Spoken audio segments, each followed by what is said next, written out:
Introduction. This material introduces the first steps in modeling a software system. Software development is made up of phases, which are often organized into cycles. The first of these phases is requirements specification. In this particular unit you will explore how to analyze the requirements document, the output from the requirements specification phase, to arrive at an understanding of how the proposed software system will be structured. Learning outcomes.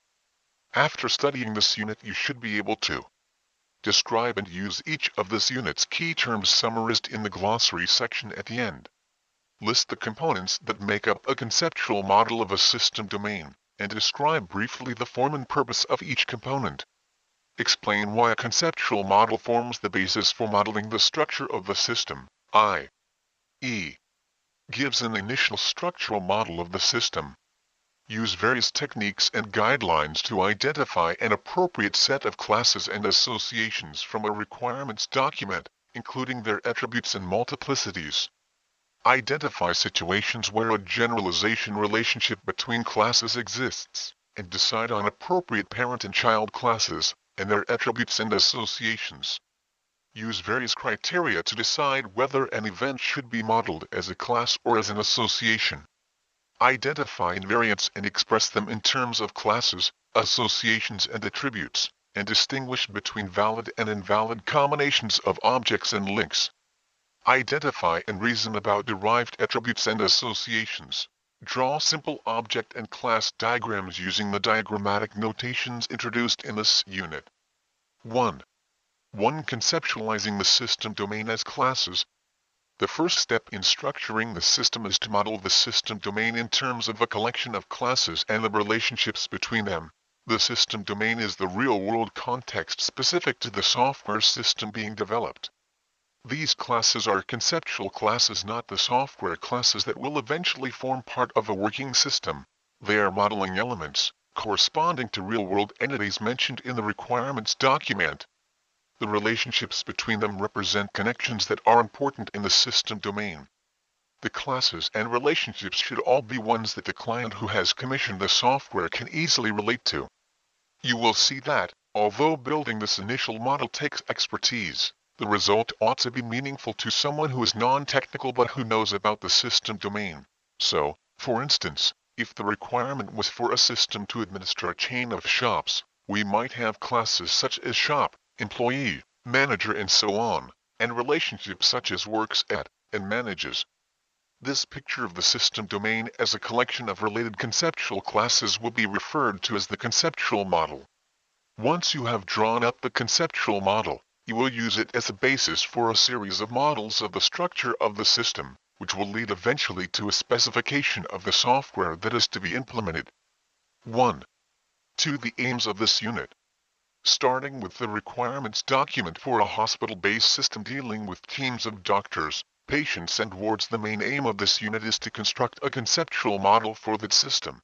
In drawing up this model, the unit sets out some of the key activities and concepts that are involved in developing a conceptual model. Section 2 introduces techniques for analyzing the requirements document to identify conceptual classes and their attributes. Section 3 outlines the different types of relationship that can exist between classes, and how to identify them. Sections 3 and 4 describes how the model can include other kinds of information which is discovered from analysis, such as events and constraints. Sections 5 and 6 shows you how to identify information that can be derived from other information in the model. Section 7, in the process of doing all the above, develops a conceptual model for the hospital system. Section 8 UML-like class and object diagrams will be used to help you develop and think about the conceptual model.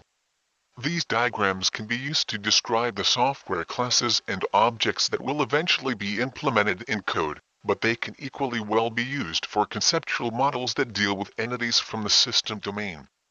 The UML is flexible enough for both purposes. 1. 3. Studying this unit. This unit contains a number of self-assessment questions and activities, which are designed to reinforce your understanding of the concepts presented. These form an important part of the teaching strategy, and you should work through them as they arise, and read the solutions provided before moving on. This unit contains no practical exercises requiring the use of a computer. Some exercises will require you to produce diagrams. You could use a drawing package for this, or simply hand draw the diagrams. We expect you to spend about half your time on sections 3 and 4 of this unit, which cover the basic ideas involved in building a conceptual model. Sections 5, 6 and 7 are shorter, but cover concepts that you might find more challenging. The final section simply brings together the work you have done earlier in the unit. Developing the conceptual model. 2. 1 Main activities in developing a conceptual model.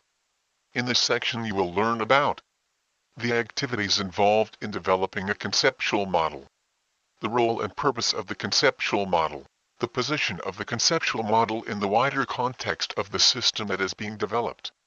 The process of constructing a conceptual model starts with an analysis of the requirements document to identify those entities which are of key significance to the system, excluding any that are irrelevant or peripheral to its core functionality. In the case of the hospital system, for example, key entities will include things such as patients and wards. One category of entity that will be excluded at this stage is that which deals with details of input and output, the way in which information will be provided by and to human users of the systems.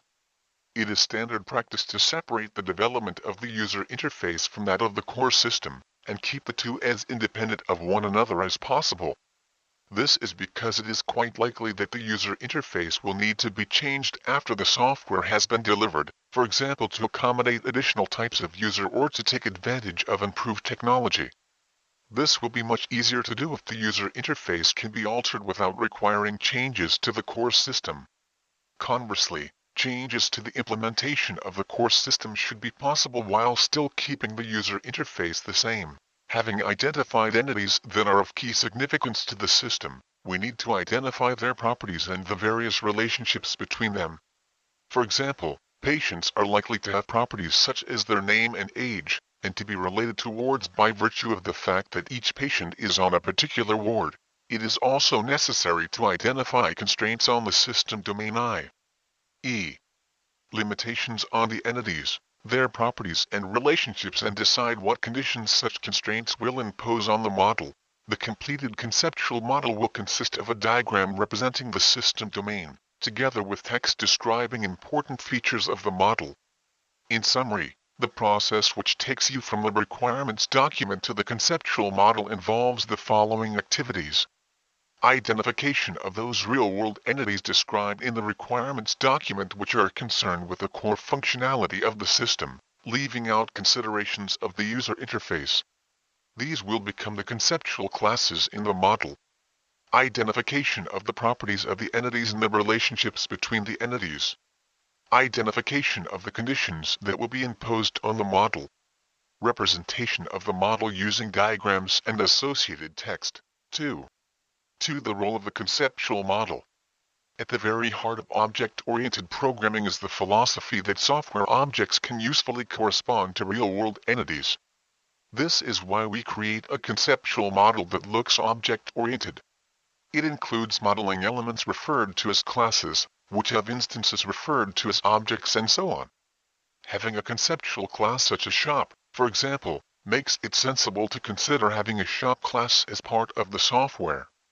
Thus the conceptual model will provide an initial basis for the structure, or architecture, of the software, the classes and objects that make up the system and the way in which they fit together. That is, the conceptual model gives rise to an initial structural model for the system under development. It is important to recognize that whilst on paper the conceptual model and the initial structural model may look the same, they are not. They model different things, from different perspectives. A conceptual model is a representation of the system domain, whilst an initial structural model is a plan and early model of the software itself. The initial structural model does not deal with the behavior of the system, the way in which objects interact. Behavior is addressed by designing dynamic models, which you will study in later units. The way in which the conceptual and initial structural models fit into a full software development process is illustrated in Figure 1. Figure 1. The place of the conceptual and initial structural models in the software development process. The initial structural model is what is taken forward to the next stage of development. It will become the basis for designing the software system, and as you go along, many of the conceptual classes you identify initially will crystallize into corresponding software classes written in Java in this unit. But it is important to recognize that not all the conceptual classes will necessarily have software counterparts, and also that the software is likely to include classes which had no conceptual equivalent but which are needed in order to achieve a good software design. 2. 3. The conceptual model in the context of the wider system. The broad real-world context in which the software under development is to operate is known as the business area. This encompasses all the entities and processes, systems and subsystems that contribute to the activities of a business or other organization, as well as the communication between them. For example, the hospital system could be viewed as one subsystem in the general business area which covers everything that goes on in hospitals.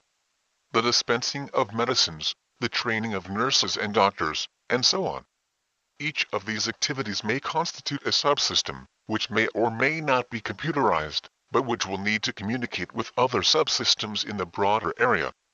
The system domain is the particular subpart of a business area for which a software system is being developed. The entities in the system domain are those of potential significance for that system. For example, you know from the requirements document that the entities which form part of the system domain for the hospital system include doctors, patients and wards, but not nurses and medicines. Finally, that part of the software that is separate from the user interface and that contains objects corresponding to those in the system domain is referred to as the core system. In the real world, a system which dealt with the admission and treatment of patients might need to communicate with systems such as those controlling nursing shifts and the stock control of medicines. This unit will not be concerned with communication between separate systems. It will consider only the communication between the system and its human users, the staff who will be interacting with the system. Self-assessment question 1. A computer system is required for booking badminton and squash courts in a sports center which provides a number of other facilities for its members. A. Of what general business area might the system domain be a part? B. Suggest another system domain from the same business area for which a separate computer system might be needed. Answer. There is no single correct answer to these questions, and your solutions may be different from ours but equally valid. The system domain could be seen as belonging to the general business area of sports center management or administration. Alternatively, you could have seen it as belonging to a broader business area such as administration of leisure facilities. B. Taking the business area of sports center administration, other required systems might include things such as a membership database, a staff records system, or a facilities maintenance system. In this section you have learned about what is involved in the process of creating a conceptual model and how this model forms the initial structural model for the eventual software system. You also learned about the conceptual model in the context of the wider system. Classes. 3. 1. Terminology and notation. In this section, you will learn ways of using a requirements document as a basis for identifying the conceptual classes needed to represent entities from the system domain. First, though, we will present some terms and notation associated with the process of analyzing the requirements document. Several of these will be familiar to you from your knowledge of software implementation, although here they will be used in a slightly different context, to describe conceptual entities in the system domain. A class models a category of real-world entities from the system domain.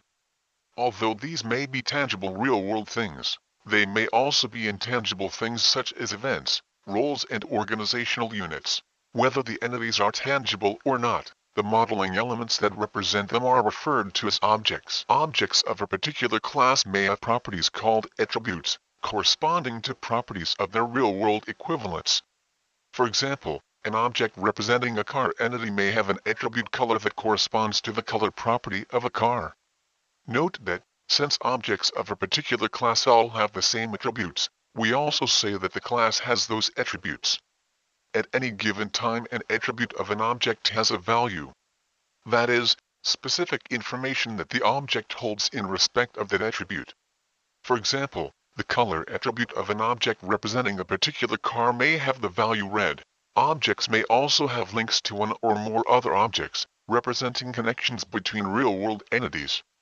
If objects of one class can be linked to objects of another class, there is an association between the classes. Here is an example. Imagine a very simple system domain, where all we want to do is record information about a number of vehicles and their drivers, as follows: the number of wheels each vehicle has, and its color. The name of each driver. The driver who drives a particular vehicle or vehicles. In modeling this system domain there are two classes, vehicle and driver. Vehicle has two attributes, number of wheels and color. Driver has one attribute, name. If a particular driver drives a particular vehicle, the corresponding objects are linked. The classes driver and vehicle are associated, because objects of the two classes may be linked. The UML provides notation for representing classes and associations using class diagrams, and objects and links using object diagrams. There they were being used to show software objects, in other words instances of software classes, but in this unit we will use them to represent entities in the system domain. The class diagram in Figure 2 shows the two classes vehicle and driver, their respective attributes, and the association between them, which we have called drives. Figure 2. A class diagram. The inclusion of attribute names in the classes which make up a class diagram is optional. In this unit we will henceforth leave them out and instead, as you will see, include them in textual class descriptions. You might think that the name drives in Figure 2 implies that the association has a direction i.e. a driver drives a vehicle, but it does not. We could equally well have called the association as driven by instead i.e. a vehicle is driven by a driver. Figure 3 is an object diagram. It shows particular objects of the two classes shown in Figure 2 and the links between them that are instances of the association drives. Figure 3, an object diagram. In this example, an imaginary driver represented by an object identified as driver 4 drives vehicles represented by objects identified as vehicle 4 and vehicle 9. We have also invented some values for the attributes. It is often, but not always, the case that the attributes identified at this stage are later implemented as instance variables, but note that, at the conceptual modeling stage, no assumption is made as to whether attribute values will eventually be implemented in the software by strings, integers or any other type. Consequently, the value of the name attribute for the object driver 4 is not enclosed in quote marks as in Mr. Jones, since this would imply that it was to be implemented by a string.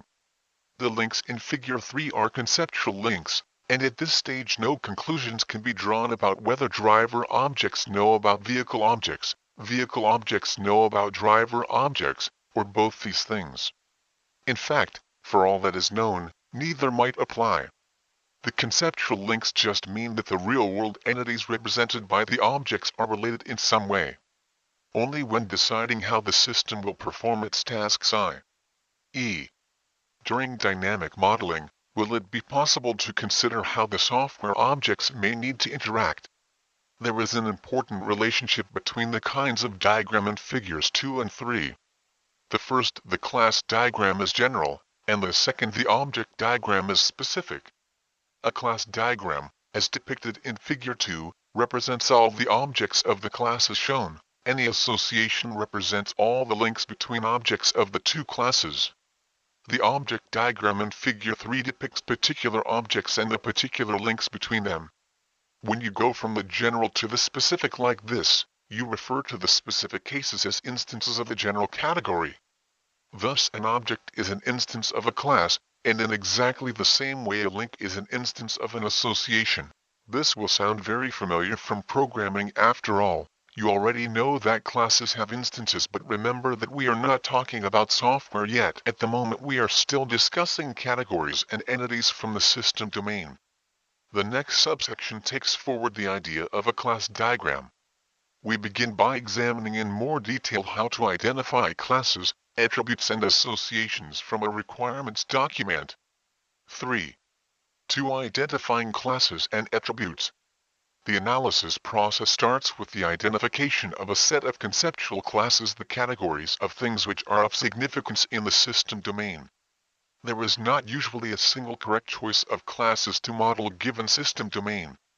Different people or different software development teams starting with the same requirements will not necessarily come up with the same set of conceptual classes, but good choices, those that accurately model the system domain, are crucial to the software development process.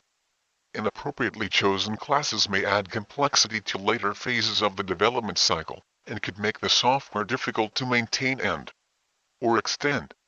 When identifying appropriate classes, a good understanding of the system domain is important. The software developer often gains this through discussion with the client, assumed to be an expert in the area. Possible classes for inclusion may thus emerge during the course of the requirements specification process. You are in the rather artificial situation of having no client with whom to discuss the requirements. However, there are a number of other techniques that you can use to help identify appropriate classes from a requirements document. Textual analysis. Because a class is conceptually a set of objects of the same kind, and objects represent things in the system domain, nouns and noun phrases in the requirements document can be used as an aid to identifying possible classes. A noun phrase is a sequence of words like number of copies that functions as a noun and which can be used anywhere that a noun could be used. Below is an extract from the requirements document for a DVD library system with the nouns and noun phrases underlined. We have not included the acceptance tests, as these are derived from the use cases, so do not add anything to the description of the system. System domain. The DVD library holds DVDs of a number of films. It may have any number of copies of each film. The system should, for each film, hold the film's title. No two films have the same title. A library member can borrow any DVD of a film that is not currently on loan. However, no member can have more than 6 DVDs on loan at once. A borrowed DVD must be returned within 3 days. When a library member returns a DVD, it immediately becomes available for loan to other members. Each DVD has a unique identifying number.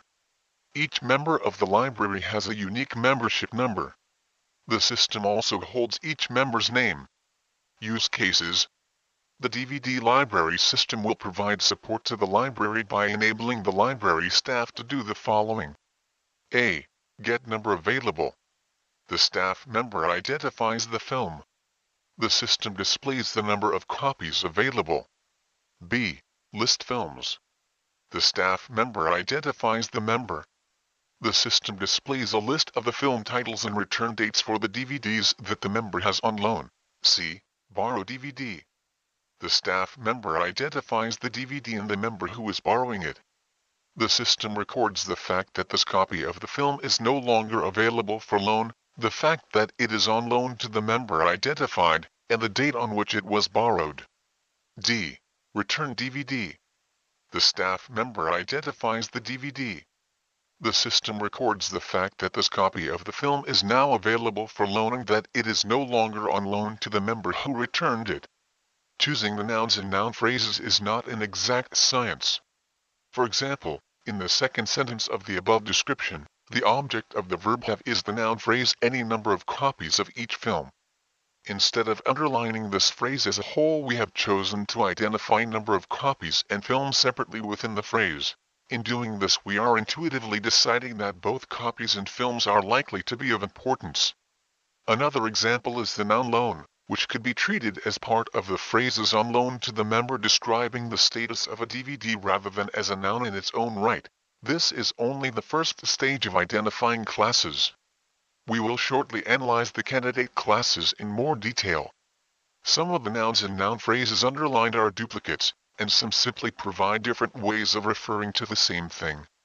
For example, member and library member clearly refer to the same kind of entity, as do title and film title.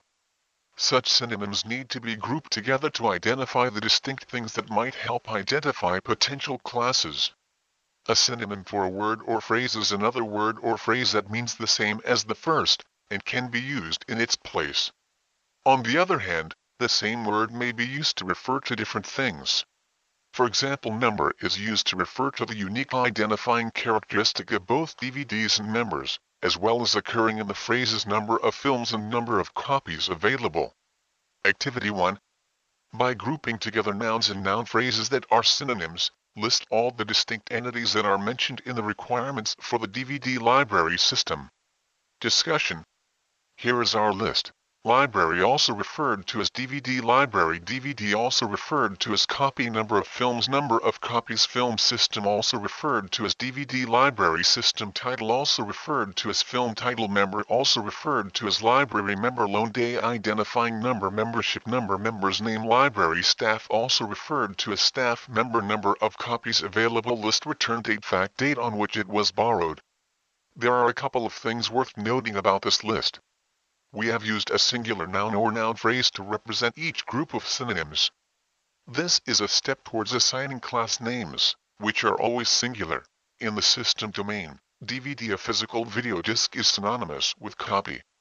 The copies of the films are held on DVDs. In other contexts, copy might be synonymous with a recording on some other medium, e.g., a videotape or reel of celluloid. The DVDs or copies need to be distinguished from the films themselves, which are intangible. There may be many DVDs of a single film in the library. The solution to Activity 1 has advanced the process of identifying the classes needed to model the system domain. In other words, it has resulted in a list of candidate classes. For example, the second item in the list, DVD, suggests that all the DVDs in the library might be modeled by means of a DVD class. Every individual DVD entity would be modeled by an instance of this class. However, there clearly remains some weeding out to be done. Not all the items in the list will give rise to appropriate classes. Unfortunately, there is no mechanical technique for doing this. No set of criteria could adequately deal with the complexities and vagaries of natural language. Your ability to select appropriate classes will improve with experience, but below are some guidelines that should help you to narrow down an initial list. Guidelines for rejection of candidate classes. Though there are no hard and fast rules, your answers to the following questions should give you a strong indication of whether or not an entity really should be modeled using a class. Although, strictly speaking, it is the category of entity that is modeled by a class, we shall often use the word entity as if it were a category. Is it a property? Is it simply a property of some other type of entity in the system domain, or does it contribute to the system domain in its own right? If the former, it is likely to be appropriately modeled by an attribute of a class rather than a class itself. As you will see below, a good test of whether an entity should be modeled using a class or an attribute is whether it has or does not have properties itself. If it has properties, then it is likely to be appropriately modeled by a class. If not, then it is likely to be appropriately modeled by an attribute. Some examples of attributes from the DVD library are: title, an attribute of a film; identifying number, an attribute of a DVD; membership number, an attribute of a member; member's name, another attribute of a member; number of copies available, an attribute of film, but see further discussion below; return date, an attribute of a loan; date on which it was borrowed, an attribute of a loan. What about day? Number of days is also a property of a loan. However, as all loans are of the same duration, 3 days, there is no need to record this information for each loan. You will see later how this information is taken into account. Having decided above that number of copies available is to be modeled by an attribute of a film, should number of copies, that is, the total number of copies of a film, whether on loan or not, also be modeled by an attribute of a film? As you will see below, we believe that it is more appropriate to model number of copies in terms of links between films and DVDs. Does it refer to a behavior of the system? Does it name some process or result of a process that the system has to carry out? In the DVD library, a list of the film titles and return dates for each DVD is something that the system needs to produce as part of its behavior, rather than a category of entities that is significant for the system domain itself. Something else that could fit into this category is number of copies available. we have identified DVD copy as another candidate class, and the number of copies available is something that the system is required to produce. However, number of copies available can also be viewed as an attribute of a film, which is how we have chosen to model it. Is it outside the scope of the system? Is it a word or phrase that is used to help describe the general purpose of the system or what it consists of, but that does not actually refer to significant entities in the system domain? The library itself falls into this category. The system will operate in the context of the library, but will not need to represent the library per se. The significant entities are those with which the library is concerned, its members, DVDs, etc. You could think of the library as being the boundary of the system domain. Had the system been required to administer a group of libraries, then library might have given rise to a class, since it would probably be important to know, for example, which copy of a film was held at which library. Things such as user or, in the case of the DVD library, library staff, also fall into this category. Although they will use the system, they are outside its boundaries. In other words, the system does not need to refer to them. Does it refer to an aspect of the user interface? Does it concern the interaction of a user with the system, rather than something that is part of the system itself? There are no such examples in the DVD library system, since the requirements document does not provide details of the user interface. A more detailed requirements document might include statements such as the librarian enters the unique identifying number of the DVD using a barcode reader. In this case, barcode reader would be rejected as a class, since it refers to an aspect of the user interface. Does it refer to connections between other significant entities in the system domain? Such an entity might be more appropriately modeled by an association between two classes rather than a class. For example, it might appear at first sight that an entity alone in the DVD library system could be represented as a link between the member of the library and a DVD that they borrow. However, the DVD library system requirements indicate the need to record the date on which a device is borrowed, and to provide information on when DVDs are due for return. These dates are properties of a loan, so in this case we will model loans using a class, with the two dates as attributes.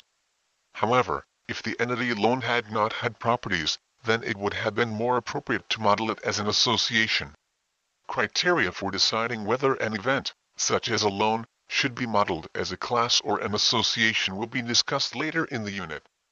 Is it a word or phrase that is used in talking about systems in general, rather than a reference to something in the system domain? Words such as system, behavior, and requirement fall into this category. They do not refer to entities in the system domain. Is it simply part of a language idiom? The requirements document may contain words which are just part of general English usage. For example, the system records the fact that this copy of the film is no longer available for loan could equally well have been written as the system records that this copy of the film i.e.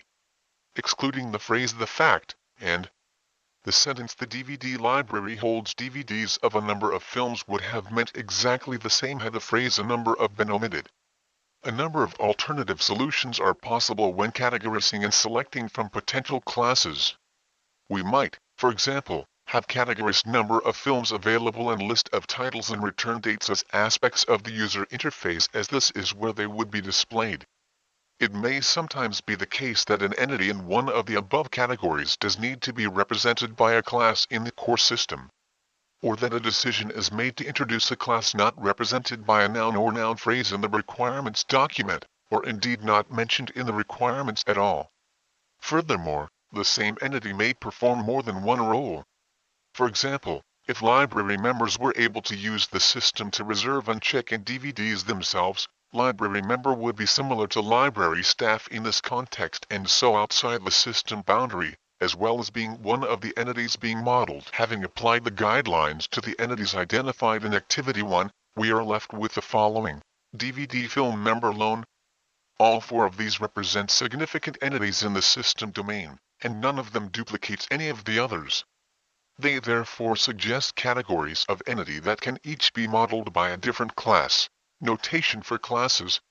For reasons of clarity, it will be useful to distinguish things in the real world, such as the list of categories produced above, from the conceptual classes and objects that will represent them in our model. To make this distinction clear, we will be showing, as above, categories of entity from the system domain in the same font as the rest of the text, and starting with the lowercase letter unless at the beginning of a sentence or, as in the case of DVD, where the entity name itself starts with an uppercase letter. However, the corresponding conceptual classes in the model and their attributes will be denoted in a different font e.g., DVD. It is important to realize that the classes being dealt with are conceptual classes and not software classes. Class names are always singular nouns, and each name should be a single word starting with an uppercase letter.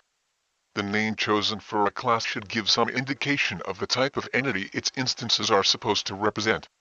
Where more than one word is needed to achieve this, we will run the words together, capitalizing the first letter of each word e.g., Brookcode Reader. Applying these notational rules to the list of classes we have decided to include in our model for the DVD library system, we have DVD, Film, Member and Loan. It is important to adhere to a set of agreed conventions for naming and capitalization. Kinds of class. The material below is adapted from Schler and Meller 1988, and Code and Jordan 1991. As a complement to textual analysis, attempts have been made to categorize likely classes by type. Aspects of a system domain that can be modeled appropriately as classes include tangible entities, roles, events, organizational units, abstract entities. Tangible entities are the physical things in the world of the system domain. Airplanes, vehicles, reactors, people and so on, i.e. things that can be seen or touched. Roles are played by people and other things in the system domain. Employee, student, lecturer, driver and so on. Roles differed from tangible entities in that a single person or tangible entity may have a number of different roles, e.g. parent, teacher, library member. Events. These include any significant circumstance, episode, interaction, happening or incident, e.g. deliveries, registrations, bookings, enrollments. We will discuss the modeling of events in more detail in Section 5, Organizational Units. These include any parts of organizational structures to which people or things in the system domain belong: departments, faculties, branches, regions and so on. Abstract entities. These are things such as plays, novels, pieces of music, theories and political movements. They have an existence but do not correspond to tangible entities. For example, the play Hamlet is an abstract entity, while the books which contain the play are tangible entities. While consideration of categories such as the above can be useful, you should always remember that the overall purpose is to identify all the classes needed to model significant aspects of the system domain. There will sometimes be classes that do not fit neatly into any of the above categories. Activity 2. Consider each of our classes for the DVD library system in terms of the categories above. For each class, decide whether the entities it models fit into one of the 5 categories, and if so, which one. Discussion. The candidate classes can be categorized as follows: DVD tangible entity, member role, film abstract entity, loan event. Identifying attributes for the classes in the DVD library system. As a byproduct of our class rejection process, we have already identified a number of entities that can appropriately be modeled as attributes. A similar font and naming convention to that for classes will be applied to attributes, except that their names will start with a lowercase letter. Attributes of film. Title, number available. Attribute of DVD. Number. Attributes of member. Number, name. Attributes of loan. Return date, issue date. To check whether there are any others, it is necessary to read through the requirements document to ensure that no information about the properties of classes has been missed. In fact, none of the classes that we have identified has any additional attributes. For a simple system, it is often possible to identify attributes in parallel with classes, particularly when all the references to attributes are nouns. But suppose a requirements document contains something like the following. Each warehouse contains a number of bar-coded products. Here, the term barcoded, although it is an adjective and not a noun, points to the need for a barcode attribute on the product class. Unless the noun barcode appeared elsewhere in the description, this could well have been missed during the class identification process. 3. Identifying classes and attributes for the hospital system. Identifying the classes for the hospital system. Now that you have been armed with a number of techniques for identifying appropriate classes for a conceptual model, you can apply them to the requirements document for the hospital system. Activity 3. Use the textual analysis technique described earlier in this section to identify the nouns and noun phrases in the first part of the document, headed System Domain, and then eliminate any duplicates or synonyms so as to produce a partial list of entities in the system domain. To identify all the relevant entities, you would also need to analyze a section of the document entitled Use Cases, but you are only required to carry out part of the process. Discussion. Figure 4 contains the description with the nouns and noun phrases underlined. Figure 4. Identifying nouns and noun phrases. System domain. In the hospital, there are a number of wards, each of which may be empty or have on it one or more patients. There are two types of ward, male wards and female wards. A ward can only have patients of the specified sex on it. Every ward has a fixed capacity, which is the maximum number of patients that can be on it at one time, i.e. The capacity is the number of beds in the ward. Different wards may have different capacities. Each ward has a unique name.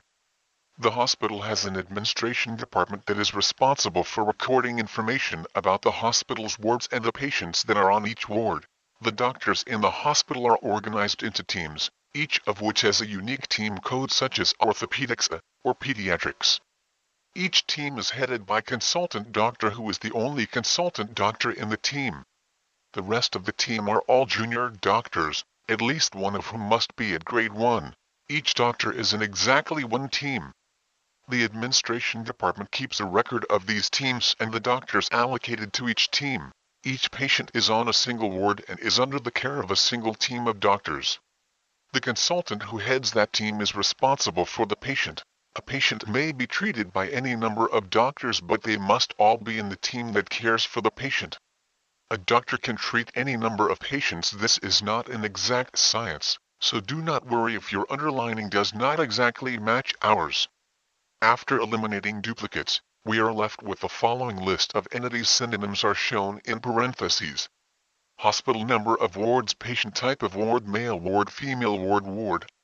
Sex capacity, maximum number of patients, number of beds, name of ward, administration department, information, doctor, team code, orthopedics, pediatrics, grade 1, consultant junior doctor, record of teams and doctors, care, number of doctors, number of patients.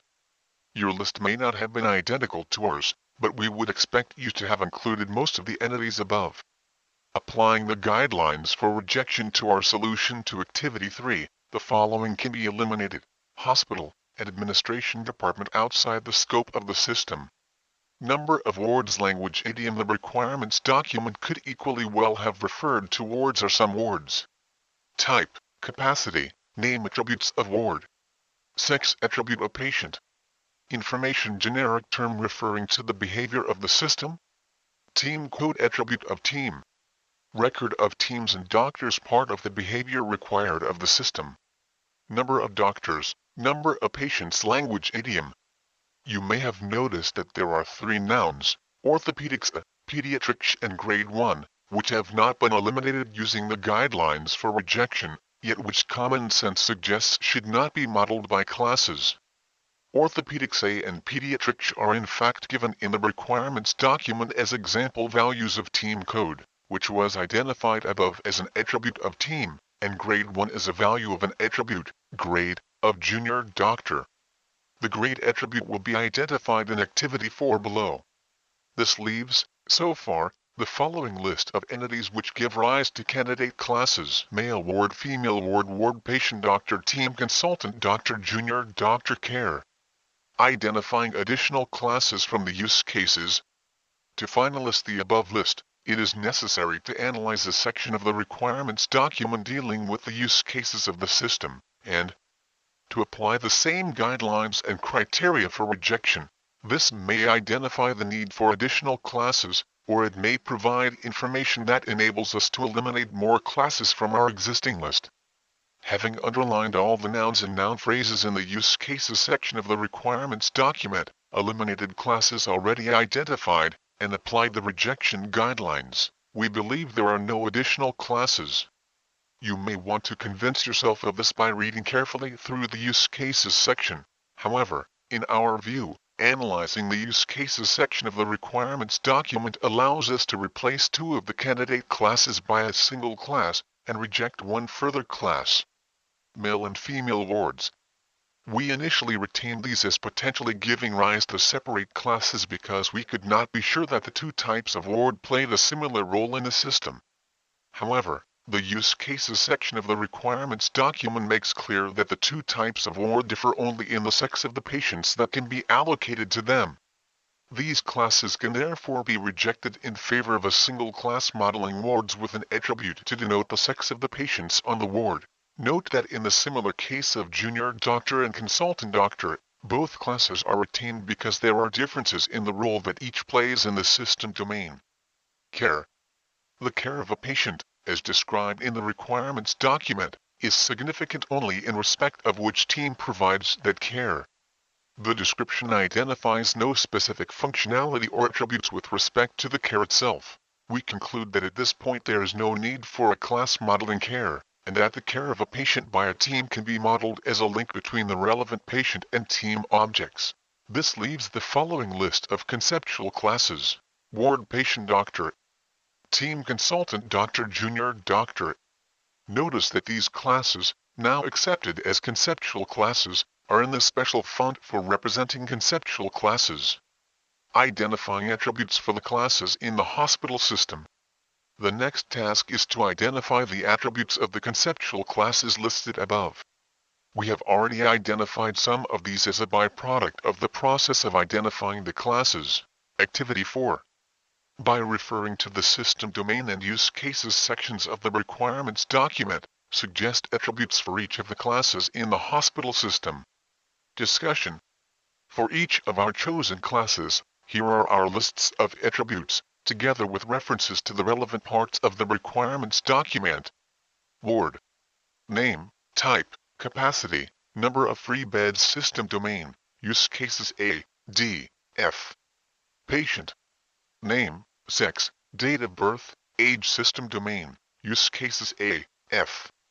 Doctor. Name, system domain, use case G. Team. Team code, system domain, use case G. Junior doctor. Name, grade, use case G. Consultant doctor. Name, use case G. Having identified a complete set of classes and attributes, they should be described formally, accompanied by short comments, as follows. Such class descriptions form an important part of the conceptual model. Class ward: a ward in the hospital. Attributes. Name, the unique name of the ward. Type, whether the ward is for male or female M or F patients. Capacity, the maximum number of patients that can be on the ward at any one time. Number of free beds. The number of free beds on the ward. Class: patient, a patient in the hospital. Attributes. Name, the name of the patient. Sex, the sex M or F of the patient. Date of birth, the date of birth of the patient. Age, the age of the patient in years. Class: team, a team of doctors. Attributes. Code, the unique code of a team. Class: doctor A, doctor at the hospital. Attributes. Name, the name of a doctor. Class: junior doctor A, junior doctor at the hospital. Attributes. Name, the name of the junior doctor. Grade, the grade 1, 2 or 3 of the junior doctor. Class: consultant doctor A, consultant doctor at the hospital. Attributes. Name, the name of the consultant doctor. 3. 4. Generalization relationships. We have already discussed links between particular entities in the system domain, and briefly introduced the concept of an association between two classes, a relationship whereby the instances of those classes might be linked in a way that is significant for the system domain. Self-assessment question 2. Suggest a possible association between any two of the classes: team, consultant and patient, and give it a suitable name. Answer. You might have suggested any of the following, possibly with slightly different names. Cares for or is cared for between the classes team and patient. Is head by or heads between the classes team and consultant doctor. Is responsible for or is responsibility of between the classes consultant doctor and patient. Note that associations are highlighted by use of the same font that is used for classes and attributes. We will discuss associations in detail in section 4 of this unit. But there is another, quite different, way in which classes can be related. In the context of the hospital system, the classes junior doctor and consultant doctor are each related to the class doctor by virtue of the fact that all junior doctors and all consultant doctors are also doctors. This is referred to as a generalization relationship between the classes doctor and junior doctor, and also between doctor and consultant doctor. That is, the class doctor generalizes each of the classes junior doctor and consultant doctor. To put it another way, each of the classes junior doctor and consultant doctor is a specialization of the class doctor. That is, each of the classes junior doctor and consultant doctor specializes doctor. The doctor class is referred to as the parent class or superclass of junior doctor and consultant doctor, with the latter two classes being called child classes or subclasses of doctor. You saw earlier in the unit that a conceptual class is represented in a class diagram by a rectangle containing the name of the class and optionally the names of its attributes. Figure 5 shows two ways of representing generalization relationships in a class diagram. Figure 5, depicting the generalization of junior doctor and consultant doctor by doctor. Either style of diagram is equally acceptable. In your own work you should produce whichever style is easier for you. Note that the arrowhead points to the more general class. The orientation of the diagram is not significant. There is no need for a child class to appear beneath its parent class in the class diagram, although it frequently does so in practice. The implication of specialization is that a specialist class has its attributes and associations defined in two ways. Those that are common to all the objects of the more general class, and those that are specific to itself. When we identified attributes for the classes in the hospital system in Activity 4, we decided that all three of the classes representing doctors would require a name attribute. In view of what we have just said that a specialist class has all the attributes of its parent class, this attribute can be removed from the junior doctor and consultant doctor classes, provided it is made clear in the model that both junior doctor and consultant doctor specialist doctor. In object-oriented parlance, the child classes in a generalization relationship are said to inherit properties from the parent class. So junior doctor objects, for example, will have a name attribute inherited from doctor, as well as a grade attribute, which is specific to the junior doctor class. You will see later that the class doctor has an association with the class patient representing the treatment by doctors of patients. Junior doctor and consultant doctor will also inherit this association. This is appropriate since, for example, the list patient's treatment use case for the hospital system specifies that the system must be able to list the names of doctors who have treated a patient. It does not specify a particular kind of doctor. Those listed may well include both junior doctors and a consultant doctor. This relationship between doctors and patients really means that there may be links between junior doctors and patients, and between consultant doctors and patients. In deciding whether a generalization relationship is appropriate, it is necessary to consider the kind of entity each class is modeling as well as any common properties and relationships. For example, a ward has a name, but a ward is clearly not a kind of doctor. An appropriate generalization relationship is one in which it is possible to use a real-world entity represented by an instance of the child class in place of a real-world entity represented by an object of its parent class. This property, in which an instance of one class can be substituted for an instance of another, is known as substitutability.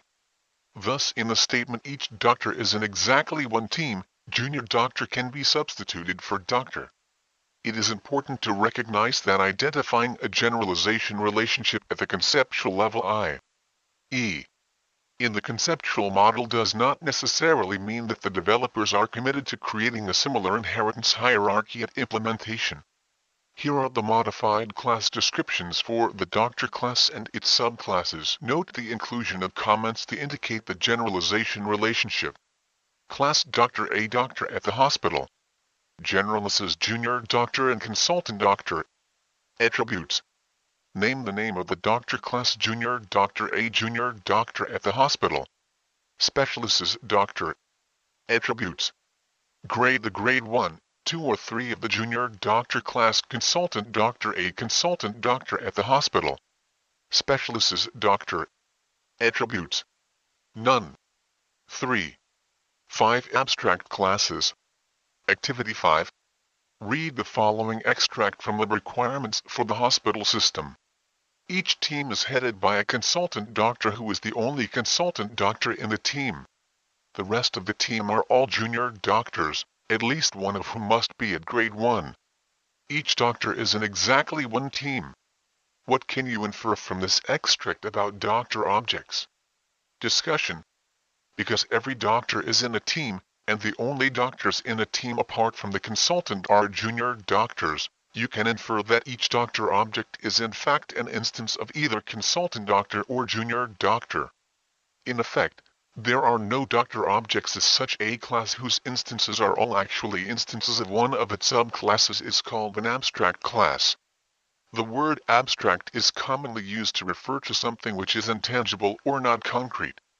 You may already have met the concept of an abstract software class in your study of object-oriented programming. Java does not allow you to create any instances of abstract classes, since every instance of the abstract class is actually an instance of one of its subclasses. Do not confuse an abstract class with a class representing abstract entities, which you met at the end of subsection 3. 2. An abstract class is a class which conceptually has no instances of its own, but only instances of its subclasses. A class representing abstract entities may have instances, but instances which represent intangible entities like novels. In this unit we denote an abstract class in a class diagram by adding abstract to the box representing the class, as shown in Figure 6. The notation in the UML is known as a stereotype, which is a label giving additional information about some component of a model. Figure 6. An abstract class with 2 subclasses. By no means all parent classes are abstract. If a class is not shown as abstract, it is assumed to be a concrete class, i.e., it is intended that the class may have instances that are not instances of any of its subclasses. Activity 6. Consider the 3 following excerpts from requirements documents. In each case decide whether any classes appear to be involved in a generalization relationship. Where you decide that a generalization relationship exists, make a sketch of the generalization relationship in either of the styles shown in Figure 5. Your sketch should include a name for each class and should indicate which of the classes, if any, are abstract. Suggest a set of attributes for each class involved in the generalization relationship. A department store has a number of departments, each of which is headed by a manager, whose salary depends on their grade. Sales assistants are assigned to a particular department. For security purposes, each sales assistant is provided with a personal code, which they need to enter into the till when they make a sale. Department managers do not conduct sales transactions, though they sometimes advise customers on products. All staff, including department managers and sales assistants, have unique employee numbers. BAA car hire firm rents out cars and vans. The firm identifies the vehicles in its fleet by their registration numbers. Customers book rental vehicles via the company's website. When booking a car, the customer needs to select a type of car, e.g., family saloon or luxury model, whereas when booking a van the customer needs to specify the load carrying capacity, gram, 800 kilograms or 1.5 tons. CA University records details of all its lecturers and students, including their postal and email addresses. All lecturers must teach at least 1 module each year, and may not teach more than 4. Students may choose to study up to 6 modules each year. Discussion. Here is our diagram. Figure 7.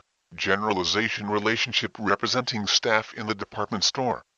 Figure 7 indicates a generalization relationship with staff member as the parent class, and department manager and sales assistant as its child classes. The final sentence in the extract implies that there are more categories of staff than just department managers and sales assistants. We do not know anything about these categories other than that they have an employee number attribute, but it is reasonable to assume that they have some significance in the system domain from the information provided that can be modeled by the staff member class, which should therefore be a concrete class. Suitable attributes for the three classes would be: for staff member, employee number; for department manager, grade, salary; for sales assistant, code B. Here is our diagram. Figure 8. Generalization relationship representing vehicles in the car hire firm. This description indicates a generalization relationship with vehicle as the parent class, and car and van as child classes. The extract implies that all vehicles in the fleet are either cars or vans, so vehicle can be designated as an abstract class. Suitable attributes are as follows: for vehicle, registration number; for car, type; for van, capacity. See, conceptually, there is no generalization relationship between student and lecturer. A student is not a kind of lecturer, nor is a lecturer a kind of student. The attributes of lecturers and students, as described in the extract, are identical, and both have a relationship with modules, though this relationship is not the same in each case. Lecturers teach modules and students study them. However, the key point is that, conceptually, one class is not a generalization of the other. Students and lecturers do have some things in common, and this might have led you to introduce a parent class for student and lecture classes, called something like university member. The reason why we consider this to be an inappropriate model at this stage is explained below. In the hospital system, we noted that both junior doctor and consultant doctor are subclasses of the abstract class doctor. Since doctor is an abstract class, it will not have any instances, so it might be thought that we could do without a doctor class. The key reason why it should be retained is that it models a significant category of entities in the system domain. The requirements document has significant things to say about doctors in general. For example, each doctor is in exactly one team, and a patient may be treated by any number of doctors, but they must all be in the team that cares for the patient. A doctor can treat any number of patients. As the aim is to model the system domain as closely as possible, it is entirely appropriate that a doctor class should be included. In contrast, the description of aspects of a university in Activity 6C above says nothing about members of the university, a category which would include students and lecturers. So although students and lecturers have some shared attributes, there is no evidence to indicate that a grouping of these two categories is of significance to the system domain, and therefore no good reason for including a university member class as a parent class of student and lecturer. As a further example, consider the system for booking badminton and squash courts described in self-assessment question 1 at the end of subsection 2. 3.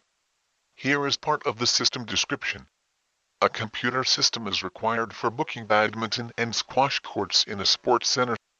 Suppose that classes identified as necessary for modeling the system domain include squash court, badminton court, booking and member. Although only badminton courts and squash courts are explicitly referred to, these two entities are clearly kinds of court, and the description indicates that they have a shared significance in the system domain, the fact that they are bookable. It could therefore be appropriate to include an abstract parent class, court. 3. 6. Class or attribute. In determining suitable classes and attributes for the hospital system, this section has presented a number of guidelines and techniques as if applying these were a fairly straightforward process. Conduct a textual analysis. Apply the rejection guidelines. Complement this by considering categories of likely classes. Identify the attributes. Identify any generalization relationships. In practice, arriving at a set of appropriate classes and attributes is rarely so straightforward. Rather than working with a short, Relatively simple description. You may find that a requirements document describes a system domain with much greater complexity of detail and meaning. One issue that arises time and time again is whether something is an entity or the property of an entity. Should it be modeled as a class or an attribute? This difficulty can be illustrated with reference to a couple of examples. Suppose that during the requirements specification phase you had asked the chief physician what sort of detail is needed about doctors, and that she had replied, as well as a name, a doctor has a title. Also, a record is kept of the institution where he or she qualified. It seems fairly obvious that title is just another attribute of doctor, but how would you model the reference to institution? Would you introduce an institution class or would it be sufficient, for example, to add an institution name attribute to the doctor class? This depends on what sort of information about institutions needs to be recorded. You would need to question the chief physician further. Suppose that in response to further questioning she added, I need to know how many of my junior doctors qualified at a particular institution, and the name of the chief physician at that institution. This indicates that institution is significant in its own right. It has properties and will need to be included as a class in the model. On the other hand, her reply might have been, just the name of the institution will do. That will enable me to research any further details. In this case, an institution name attribute in doctor would be all that was needed. Now let's revisit the vehicle hire example in Activity 6b. The description contains the following statement. When booking a car, the customer needs to select a type of car, e.g., family saloon or luxury model. From this information alone, it was reasonable to model type as an attribute of car, but what you know about car hire might lead you to question whether the type of car might have a significance in its own right. Wouldn't the system need to record the properties of each type of car, such as its number of seats or hire cost? If so, then type of car might be a valid conceptual class. As an analyst, you would need to question the client further about this.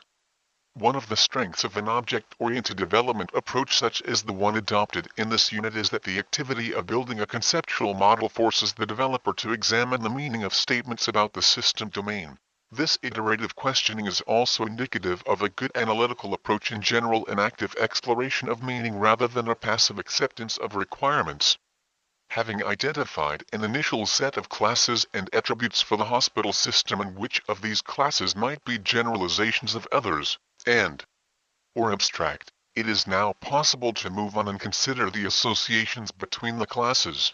However, it is important to bear in mind that the process of developing a conceptual model is an iterative one, and that the set of conceptual classes is still provisional.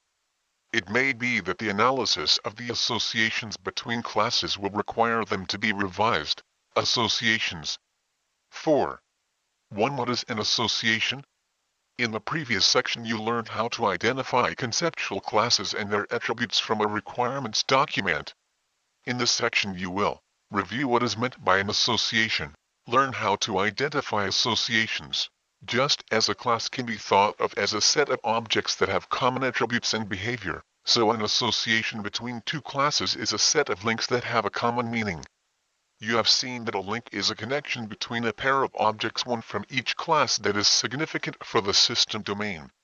For example, in the DVD library system, each film object may be linked to a number of DVD objects, with each link between a single film object and a single DVD object representing a connection between a film and a DVD.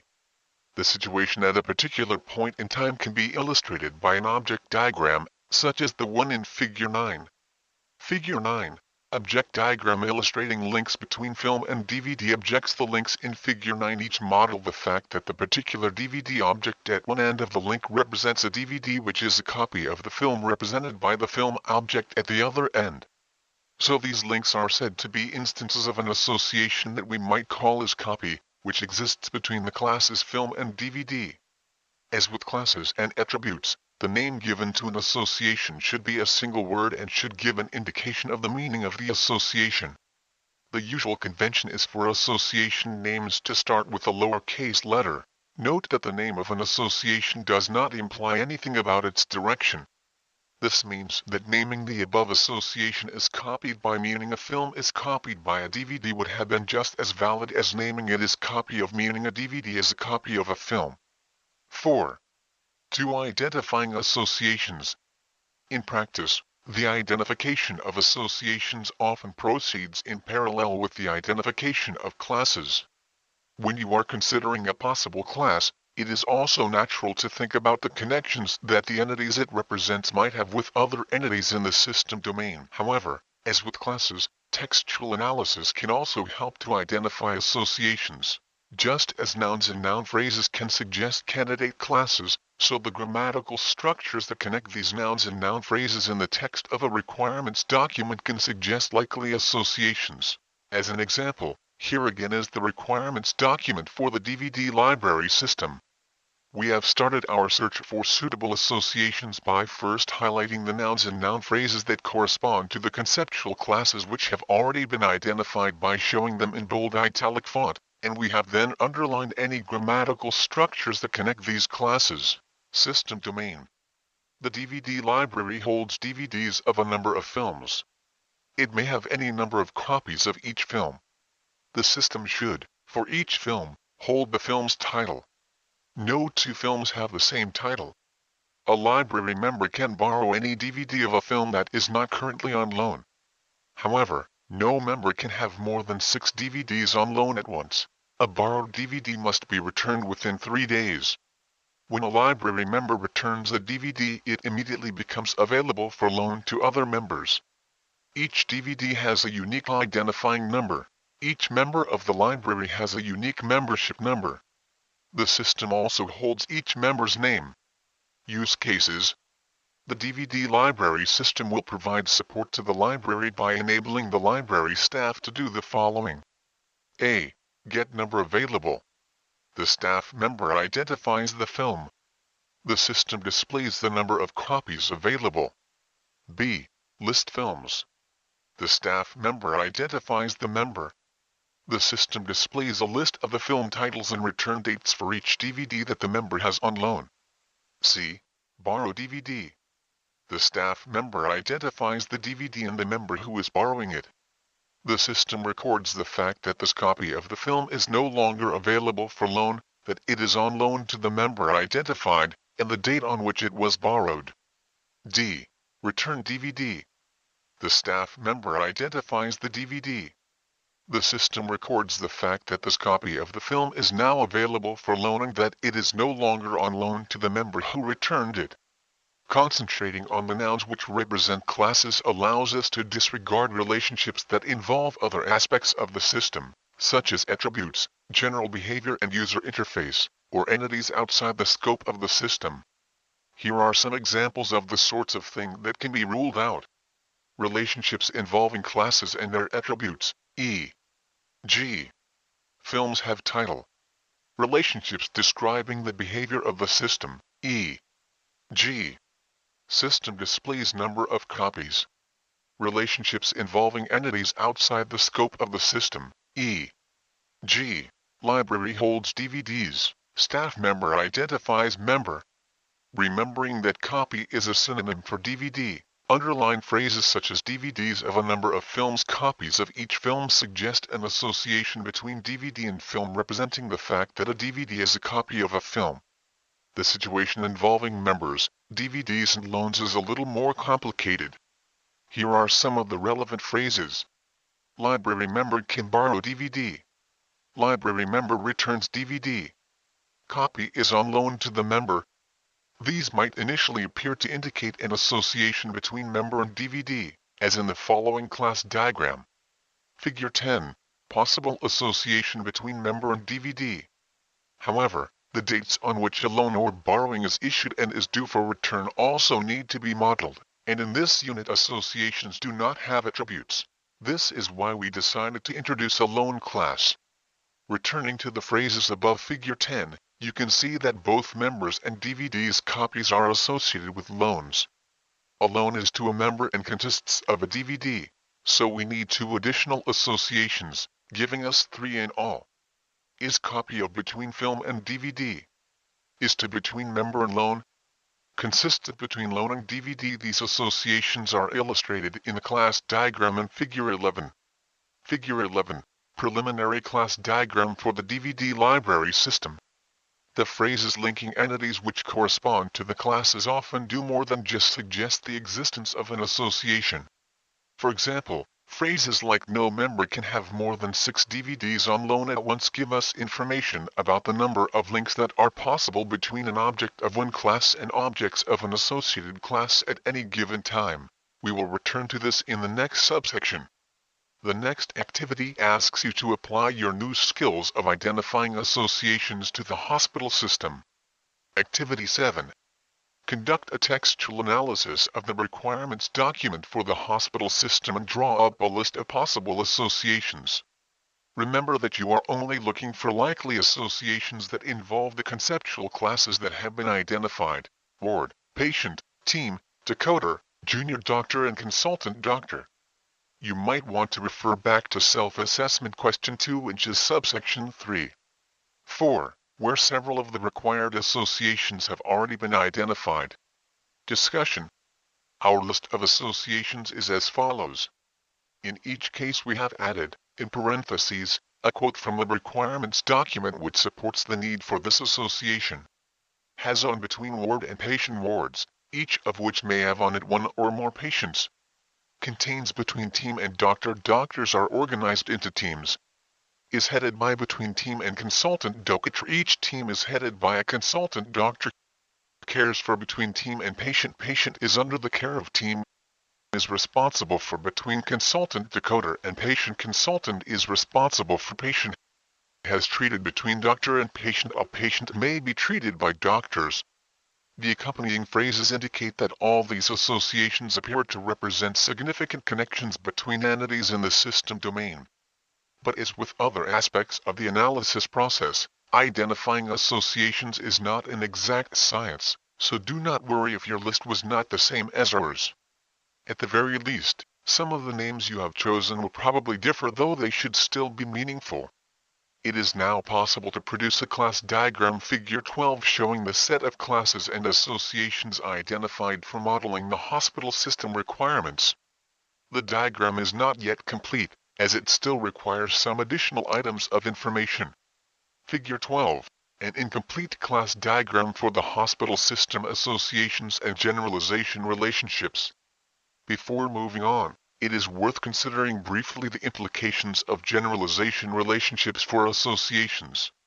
As with attributes, any associations involving a parent class will be inherited by its child class S. Figure 12 shows 2 associations involving doctor, has treated connecting it to patient, and contains connecting it to team. The meaning of these associations is that any doctor, whether a junior doctor or a consultant doctor, may be linked to a team or to patients or both.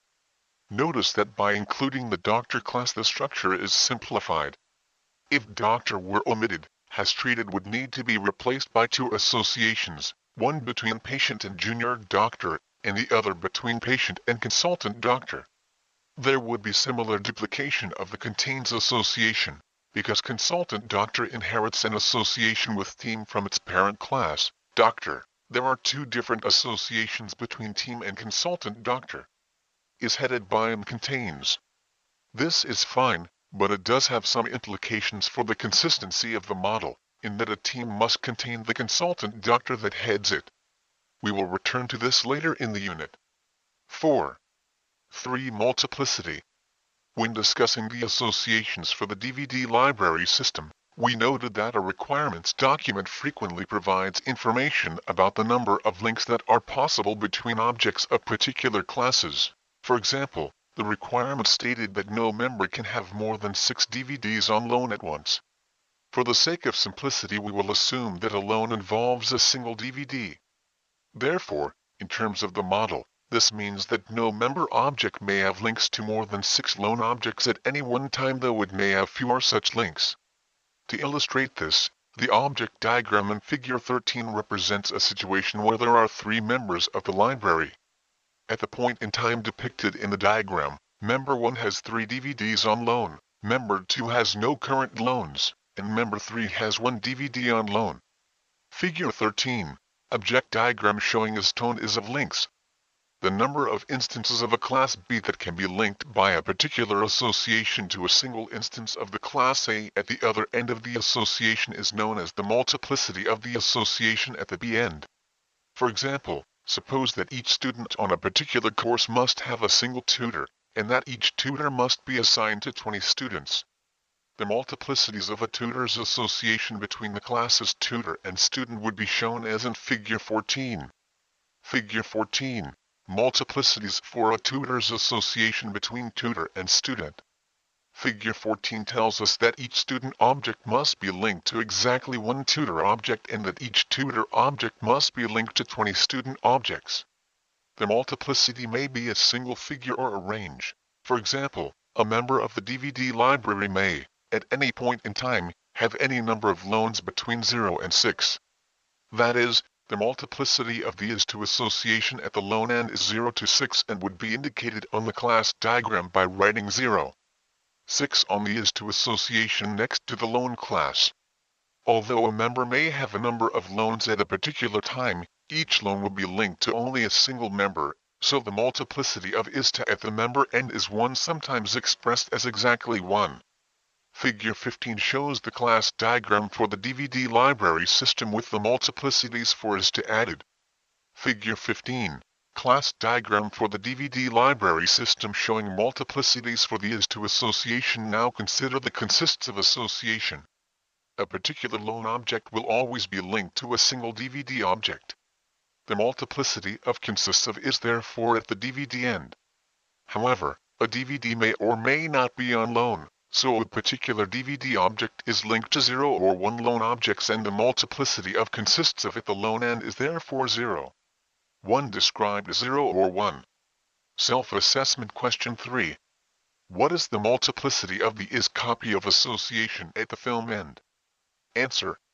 A particular DVD is a copy of a single film, so the multiplicity at the film end of is copy of is 1. What about the DVD end of is copy of? The requirements state that the library may have any number of copies of each film. In other words, there may be no copies at all, but there is no upper limit. Such a multiplicity is expressed as 0. Described as 0 or more, where indicates that there are no upper restrictions on the number. Figure 16 shows the class diagram for the system with all the multiplicities added. In this context, the is usually referred to as star. Figure 16. Class diagram for the DVD library system, showing multiplicities for all associations. Multiplicity ranges do not need to start with 0. A statement such as members of a book club must choose at least 2 books from the titles on offer each quarter, but may purchase up to 6 books at the offer price would give rise to a multiplicity of 2. 6 described as 2 to 6 at the book end of a purchases association between the class's member and book. Multiplicities are always written with a smaller number in the range first. Self-assessment question 4. Use figure 17 below to answer the following questions. A. How many courses can a student take? B. How many tutors teach each course? C. How many students can enroll for a course? D. How many courses can each tutor teach? Figure 17. Class diagram representing students, courses and tutors. Answer. A. Between 1 and 4, inclusive I. E. 1, 2, 3 or 4. B. Exactly 1. C. 0 or more I. E. Any number. D. Between 1 and 3, inclusive I. E. 1, 2 or 3. The multiplicities of an association answer important questions about the relationship between the two classes involved. The answers to these questions will play a significant part in later phases of the software development process. Questions which are of particular relevance in this respect are, must an instance of one class be linked to at least one instance of the class at the other end of the association, or is it possible that, at a certain point in time, no such links exist? For example, every loan object in the DVD library system must be linked to a DVD object a multiplicity of 1. Whereas a DVD object may or may not be linked to any loan object at a particular point in time a multiplicity of 0. 1. may an instance of one class be linked to more than one instance of the class at the other end of the association? For example, a DVD object is always linked to a single film object, a multiplicity of 1 at any one time, whereas a film object may be linked to 0, one or more divide objects, a multiplicity of 0. Is there an upper limit to the number of possible links that may exist from an object of one class to objects of the class at the other end of the association? For example, a member object may have at most 6 links to lone objects. Self-assessment question 5. Using figure 17 for reference, describe in words the multiplicities at each end of the is enrolled on and teaches associations. Answer. Is enrolled on has a multiplicity of 0 or more at the student end and 1 to 4 at the course end. Teaches has a multiplicity of 1 to 3 at the course end and 1 or exactly 1 at the tutor end. Multiplicities for the hospital system. Consider first the association has treated between doctor and patient. Here are some extracts from the requirements document. A patient may be treated by any number of doctors. A doctor can treat any number of patients. The first extract indicates that there is no upper limit on the number of doctors who have treated a patient. It is also possible that a patient has not been treated by any doctors. They may only just have been admitted to the hospital, for example. So the multiplicity of has treated at the doctor end is 0. The second extract states that a doctor can treat any number of patients.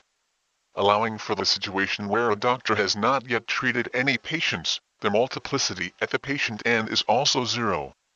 Now consider the association has on between ward and patient. Here are some extracts from the requirements document. In the hospital, there are a number of wards, each of which may be empty or have on it one or more patients. Each patient is on a single ward.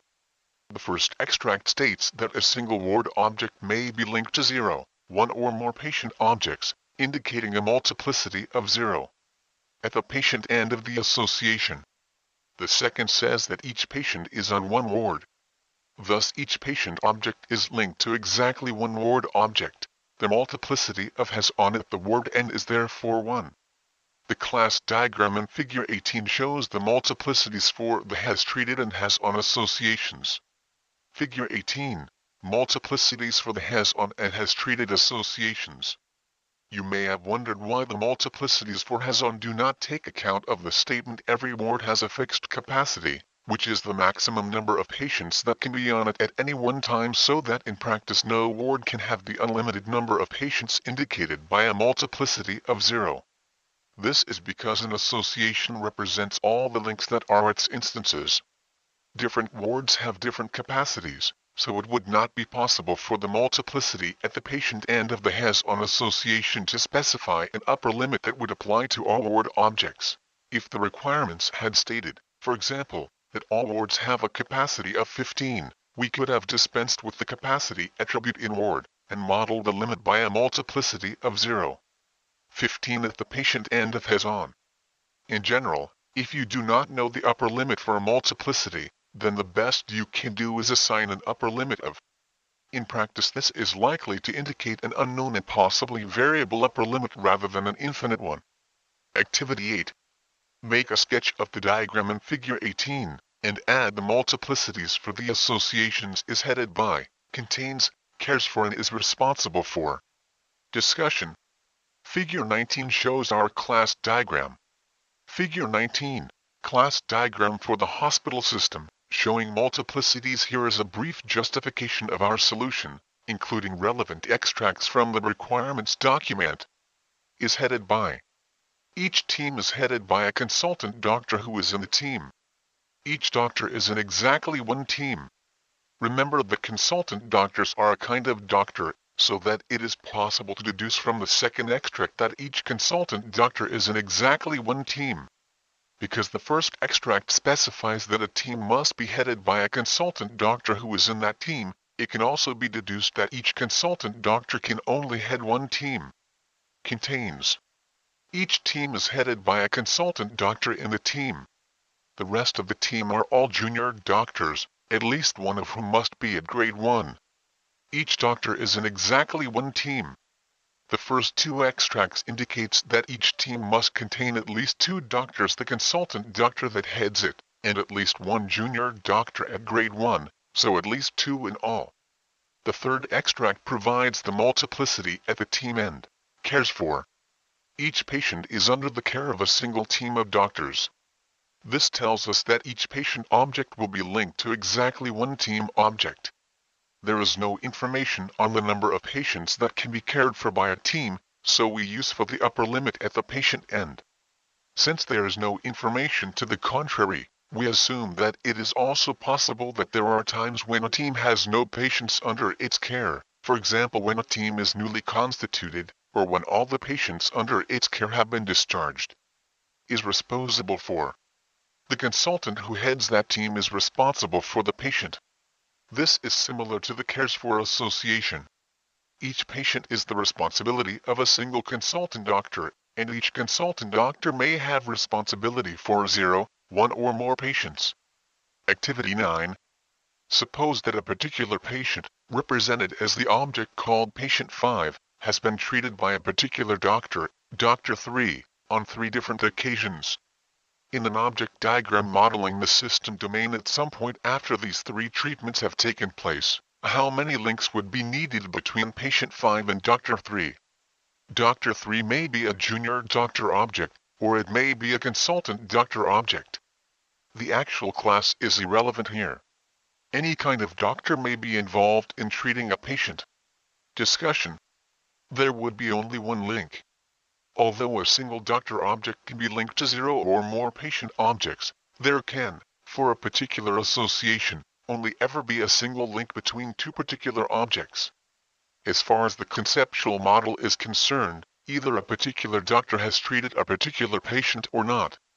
Multiple treatments are not recorded. We will return to this in the next section. A multiplicity specifies the number of different instances of a class that can be linked to a single instance of an associated class, not the number of links between particular instances of 2 classes. However, it is possible to have 2 or more associations between 2 classes, as in the case of consists of and is headed by between consultant doctor and team. This might result in there being 2 links between 2 objects. In this section you have learned various techniques for identifying associations between classes, which represent the links between the objects of these classes. You also learned about the important role of multiplicities, and how to identify and specify them. Modeling events. 5. 1 criteria for modeling events. In the discussion of classes earlier in the unit, we gave events as 1 category of thing that could be modeled by classes. You saw an example of this in the DVD library system, where the loan of a DVD by a library member was modeled as a loan class connected to both the patient and the DVD classes by associations. You have also seen examples where an event is modeled by an association. For example, we chose to model the treatment of a patient by a doctor in the hospital system as a has-treated association between the patient and doctor classes. In this section, you will discover some criteria for deciding whether an event should be modeled as a class or as an association. Self-assessment question 6. Why did we choose to model the loan of a DVD as a class, but the treatment of a patient is an association? Answer. In the case of the loan event, there were requirements for additional information to be associated with each loan. The date on which the loan was made, and the return date. By modeling loan as a class, we were able to model these additional requirements by including appropriate attributes. In the case of the treatment of a patient, there was no requirement to record or provide any information specific to a treatment, other than the patient and doctor involved. If details of each treatment had been needed, then a treatment class would have been a better choice. The object diagrams in Figure 20, below, illustrate the examples that were the subject of SAQ 7. Figure 20. Object diagrams representing loans and treatments. Figure 20 shows that DVD 6 is on loan to member. If, at some future date, member 3 borrowed DVD 6 again, the loan involving these 2 objects would be recorded by a different loan object, say loan 17. Figure 20b shows only that Dr. 3 has treated patient 5. We know nothing about that treatment, or indeed whether the doctor has treated the patient more than once. In the solution to Activity 9 in the previous section, we said that it was not possible, with our chosen model, to record multiple treatments of a particular patient, say patient 5, by a particular doctor, say Dr. 3. If we needed to do this, we would have chosen to model the treatment of a patient by a doctor as a treatment class, each object of which would be linked to a patient object and a doctor object. A class diagram and an object diagram for this possibility, showing the treatments of patient 5 by Dr. 3, are given in Figure 21. Figure 21. Modeling the treatments of a patient by a doctor with a treatment class. The class diagram Figure 21 shows that a doctor may provide any number of treatments, and that a patient may receive any number of treatments, but that each treatment involves exactly one doctor and one patient. The treatment class might have attributes to record information such as the date and nature of the treatment, or it might not. The object diagram Figure 21b shows that this model allows for multiple treatment objects, each involving Dr. 3 and patient 5. The two example systems which form the basis of the next two exercises demonstrate circumstances in which events that do not have properties of their own are nevertheless modeled as classes. But before discussing these circumstances, we would like you to familiarize yourselves with the requirements of these two systems by completing their class diagrams. In completing the diagrams, you will also reinforce your understanding of some of the ideas introduced in the unit so far. Activity 10. Here is an excerpt from a requirements document for a goat breeding system. A farm needs to record information on the breeding of its goats during the season. The goats are organized into herds, with each goat belonging to a single herd, and a herd containing many goats. There are three sorts of goat: billy goats males, nanny goats females, and kids, which, since they do not mate in the current season, are not considered to be either billy goats or nanny goats. The farm needs to have a record of the mating behavior of each nanny goat and billy goat during a particular season, and of the offspring which result. A billy goat mates one or more times during the season, but only with nanny goats that are in its own herd. A nanny goat mates exactly once per season. A mating may produce several offspring, kids or none. All kids remain in the same herd as their parents. The following classes have been identified as appropriate: nanny goat, billy goat, herd, goat, kid, and mating. Notice that the class mating represents an event involving a nanny goat, a billy goat, and possibly several kids. Use the above description to identify likely generalization relationships, associations, and multiplicities and draw the class diagram. Discussion. Our class diagram is shown in Figure 22. Figure 22. Class diagram for the goat breeding system. You have almost certainly come up with different names for the associations. Incidentally, it's worth noting that there is no reason why you should not use the same name for two different associations. For example, you could have given the association between nanny goat and mating the same name as the association between billy goat and mating, say as partner in. We have avoided the use of duplicate association names in this unit, as this would make our models more difficult to discuss. We have taken the view that a herd must contain at least two goats to exist.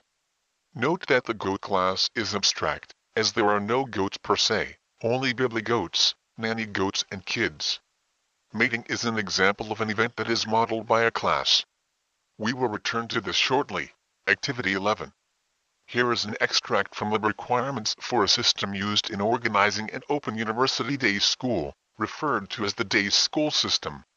A region of the Open University needs to maintain information about a day school for M256. The day school consists of a number of sessions. Two types of participant, tutors and students, are involved in these sessions. The system must record the name and email address of each participant. Each session is taken by a single tutor, and each tutor must take at least one session, though some of the tutors will take a number of sessions. Students need to register for each session that they wish to attend. A maximum of 20 students can be catered for in each session. Once this limit is reached, no further students may register for that session. Only students who register for at least one session are recorded by the system. At each session, a different booklet of exercises is used. Each booklet is written by a number of the tutors taking part in the day school, one of whom must be the tutor who is taking the session that uses the booklet. The following classes have been identified as appropriate: session, participant, tutor, student and booklet. Use the above description to identify likely generalization relationships, associations and multiplicities and draw the class diagram. Discussion. Our class diagram is shown in Figure 23. Figure 23. Class diagram for the day school system. During the period of organization for the day school, it is possible that no student has yet registered for a particular session. Hence the multiplicity of 0. 20 at the student end of registers. A session is an example of an event modeled by a class. In each of exercises 10 and 11 we chose to model an event as a class mating in the goat breeding system and session in the day school system. But neither of these events has properties that need to be modeled as attributes. Activity 12. Study the class diagrams for the goat breeding and day school systems. Can you identify any similarities in the ways in which the mating and session classes fit into their respective class diagrams? Discussion. Mating and session each have associations with 3 distinct classes. Mating is associated with Bibligoat, Nanny Goat and Kid. Session is associated with tutor, student and booklet. The two systems you have just explored illustrate a common situation where an event involves 3 or more types of entity from the system domain. A single mating event in the goat breeding system involves a nanny goat, a Bibligoat and the offspring which result from that mating. In association between any two of the participant classes fails to capture this 3-way relationship. In this unit, an event that involves objects from more than 2 classes will always be modeled by a class, even if there are no properties associated with the event. Contrast this with the modeling of another event in the day school system, a student registration. This involves only 2 classes, student and session. Furthermore, it has no properties of its own that need to be modeled as attributes. Registration is therefore modeled as a register's association between student and session. What is really needed here is an association between 3 classes, but as associations can involve only 2 classes, an event class is introduced to link all 3 classes. 5. 2. Summary of criteria. We will end this section by summarizing the criteria to be considered when deciding whether an event is best represented by a class or an association. Does the event have any properties whose values need to be recorded? For example, in the hospital system, had there been a need to record the date of a patient's treatment or the medication that a treatment involved, we would have modeled treatment by a treatment class associated with doctor and patient. Does the event involve more than 2 other significant entities? For example, were nurses part of our system domain, a treatment might sometimes involve a nurse as well as the patient and the doctor. In that case too, a class would be necessary, since 3 objects would need to be linked rather than just 2. Do different occurrences of the event involving the same entities need to be recorded? For example, if there were a need to record each treatment of a given patient by a particular doctor, a treatment class would be appropriate, because an association only allows for 1 link between the same 2 objects. Where none of these situations pertains, when an event involves instances of only 2 classes, has no significant properties of its own, and where it is not necessary to record multiple occurrences involving the same 2 entities, the event should normally be modeled as an association between the 2 classes. Activity 13. Consider the following excerpt from a requirements document for an election campaign system. Identify all the events in the description that should be represented in the conceptual model, decide which of them should be modeled by a class and which by an association, and give reasons for your decisions. Sketch a class diagram, excluding multiplicities. A system is required to model the organization of an election campaign by a constituency political party. During the campaign, local activists carry out telephone canvassing and visit local community organizations from which the party hopes to gain support. The party records all the telephone calls and visits that have taken place. In the case of telephone calls, the date of the call is recorded, together with a note of any issues mentioned by the constituent as likely to influence their voting behavior. The party also organizes a number of public meetings in different parts of the constituency. Each of these meetings is chaired by a member of the local committee, and involves at least 2 speakers. a local activist and a guest speaker selected from a panel drawn up by the national headquarters of the party. You may assume that the following classes have already been identified as necessary: local activist, community group, constituent, committee member and guest speaker. Discussion. The description mentions 3 relevant types of event visits to local organizations: public meetings and telephone conversations. The visits involve only 2 classes: local activist and community group. There is no indication that specific information needs to be recorded about visits or that their number is significant, so it is appropriate to model them by a has-visited association between local activist and community group. Public meetings, on the other hand, involve instances of 3 other classes: local activist, committee member and guest speaker. It is therefore appropriate to model this event as a public meeting class.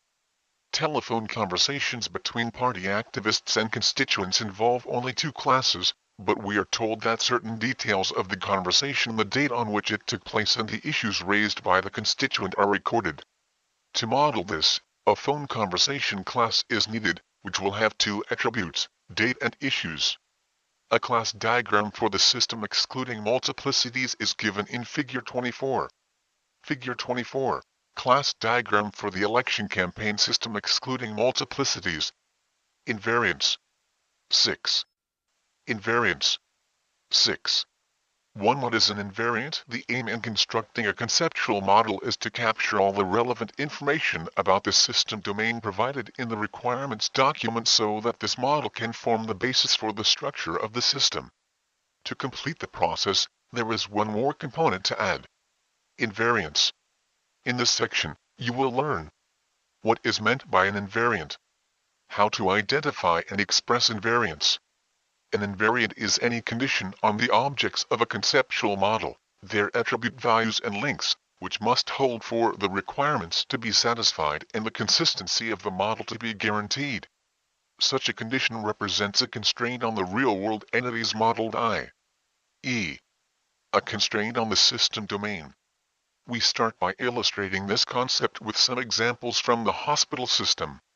You will find it easier to follow this discussion if you have the requirements document and the class diagram for the system in front of you. Consider the following extracts from the requirements document for the system.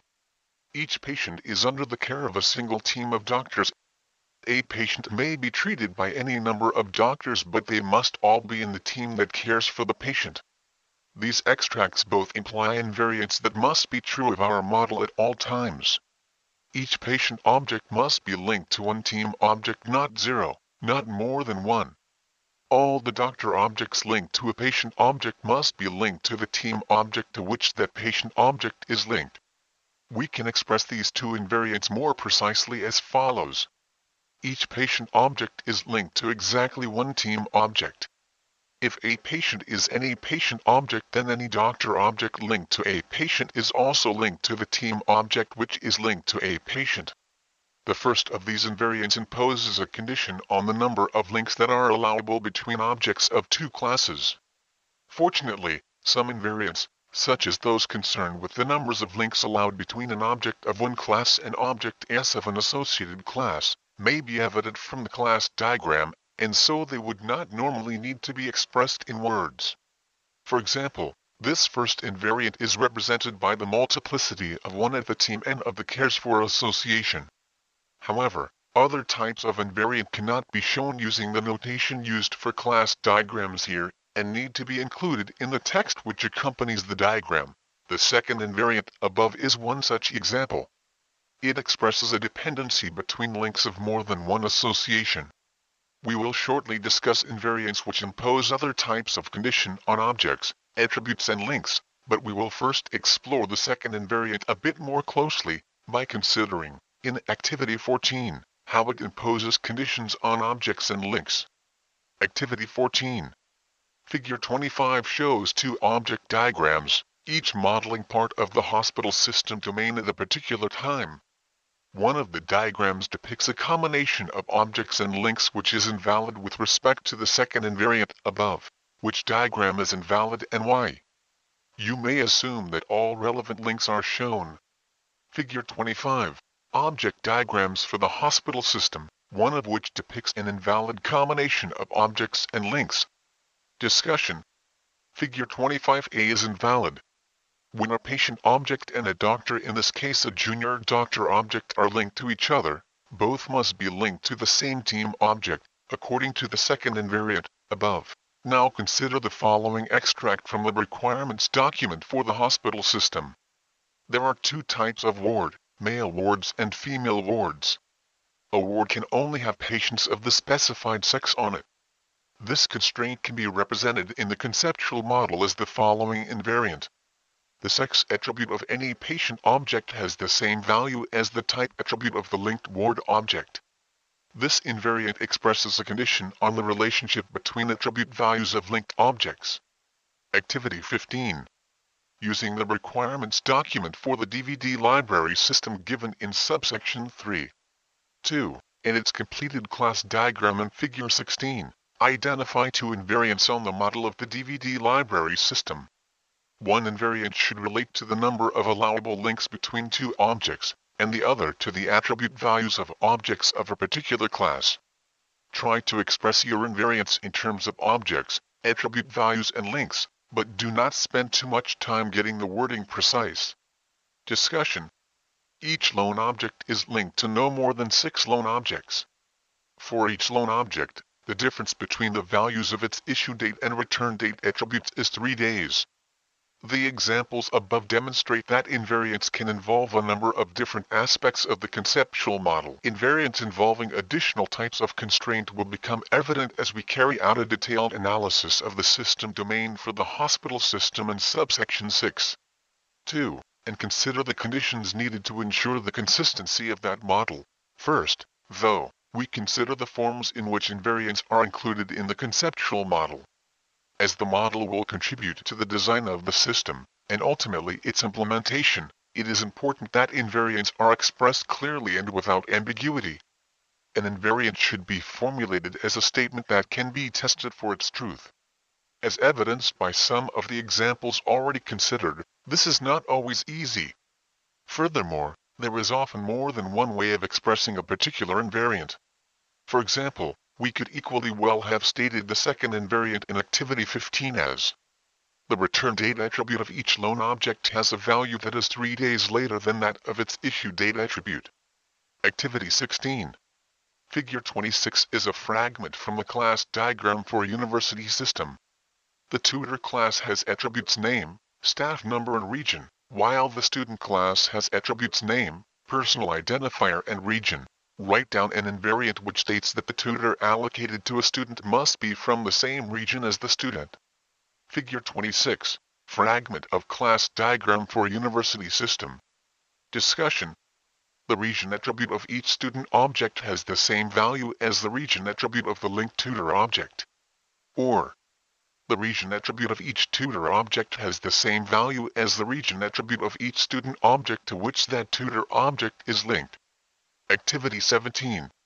Study the requirements document for the DVD library system and see whether you can identify any further constraints on the system domain that require invariants involving just the values of attributes.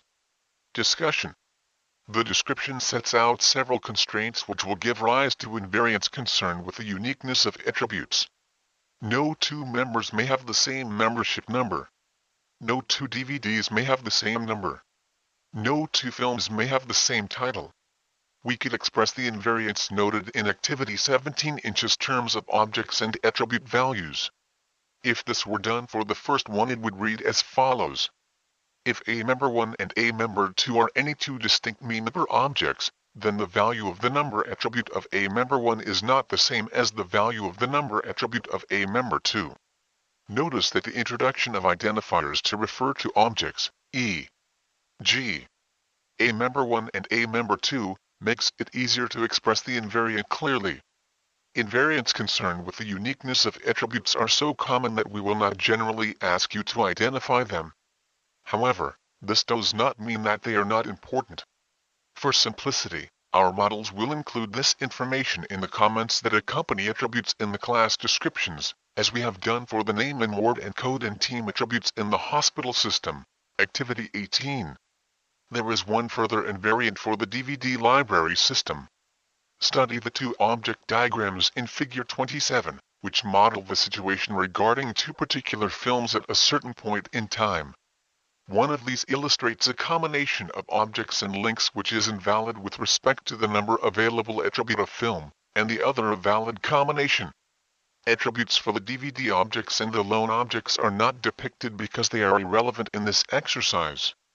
Figure 27, Object Diagrams for the DVD library system, one of which illustrates an invalid combination of objects and links.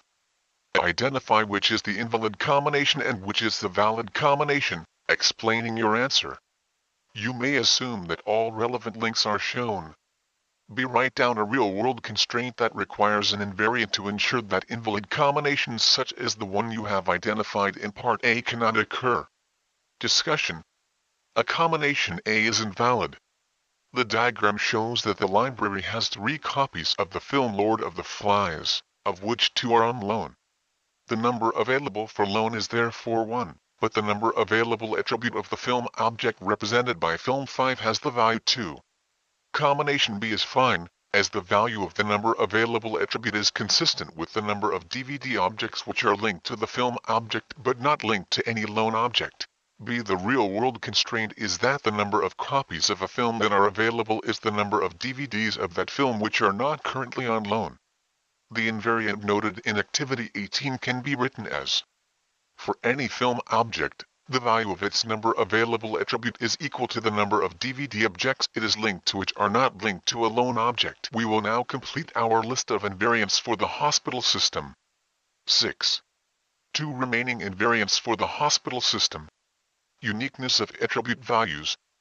There are 2 of these corresponding to the constraints that the team code of each team is unique and that the ward name of each ward is unique. Constraints on the values of particular attributes. The requirements document states: the system displays for each such junior doctor their grade 1, 2 or 3. This constraint could be included in the model as the following invariant.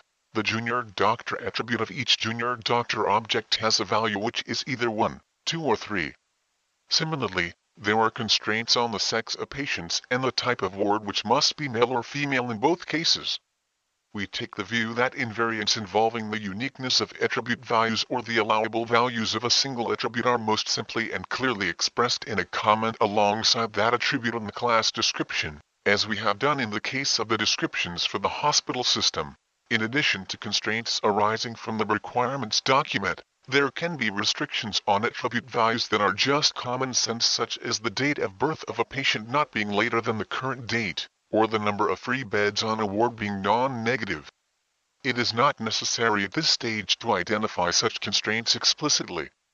Numbers of links between objects. There are a number of invariants shown by the multiplicities of the associations in the class diagram. These do not need to be listed. However, not all conditions on the number of links between objects are evident from the class diagram. As we have discussed, the relationship between teams and the doctors that comprise them has been modeled as a single association between team and doctor rather than as 2 separate associations, one between team and junior doctor, and one between team and consultant doctor. Although the multiplicity at the doctor end of contains correctly reflects the number of doctors that can be contained in a team, it does not fully reflect the allowable number of junior doctors and consultant doctors in a team. Activity 19. Using the first part of the answer to Activity 15 as a model, write down 2 invariants, one which imposes a condition on the number of consultant doctor objects that may be linked via contains to a team object, and one which imposes a condition on the number of junior doctor objects that may be linked to a team object. Discussion. Each team object is linked via contains to exactly one consultant doctor object. Each team object is linked to at least one junior doctor object. In the first invariant given in the discussion to Activity 19, notice the inclusion of via contains to identify the relevant association connecting team and consultant doctor. This is because there are 2 associations between team and consultant doctor, namely, is headed by and contains, and it is therefore necessary to be explicit about the particular association being constrained. In other words, If in stating an invariant there is more than one association between two classes involved, it is necessary to specify an association name to clarify which association is being discussed.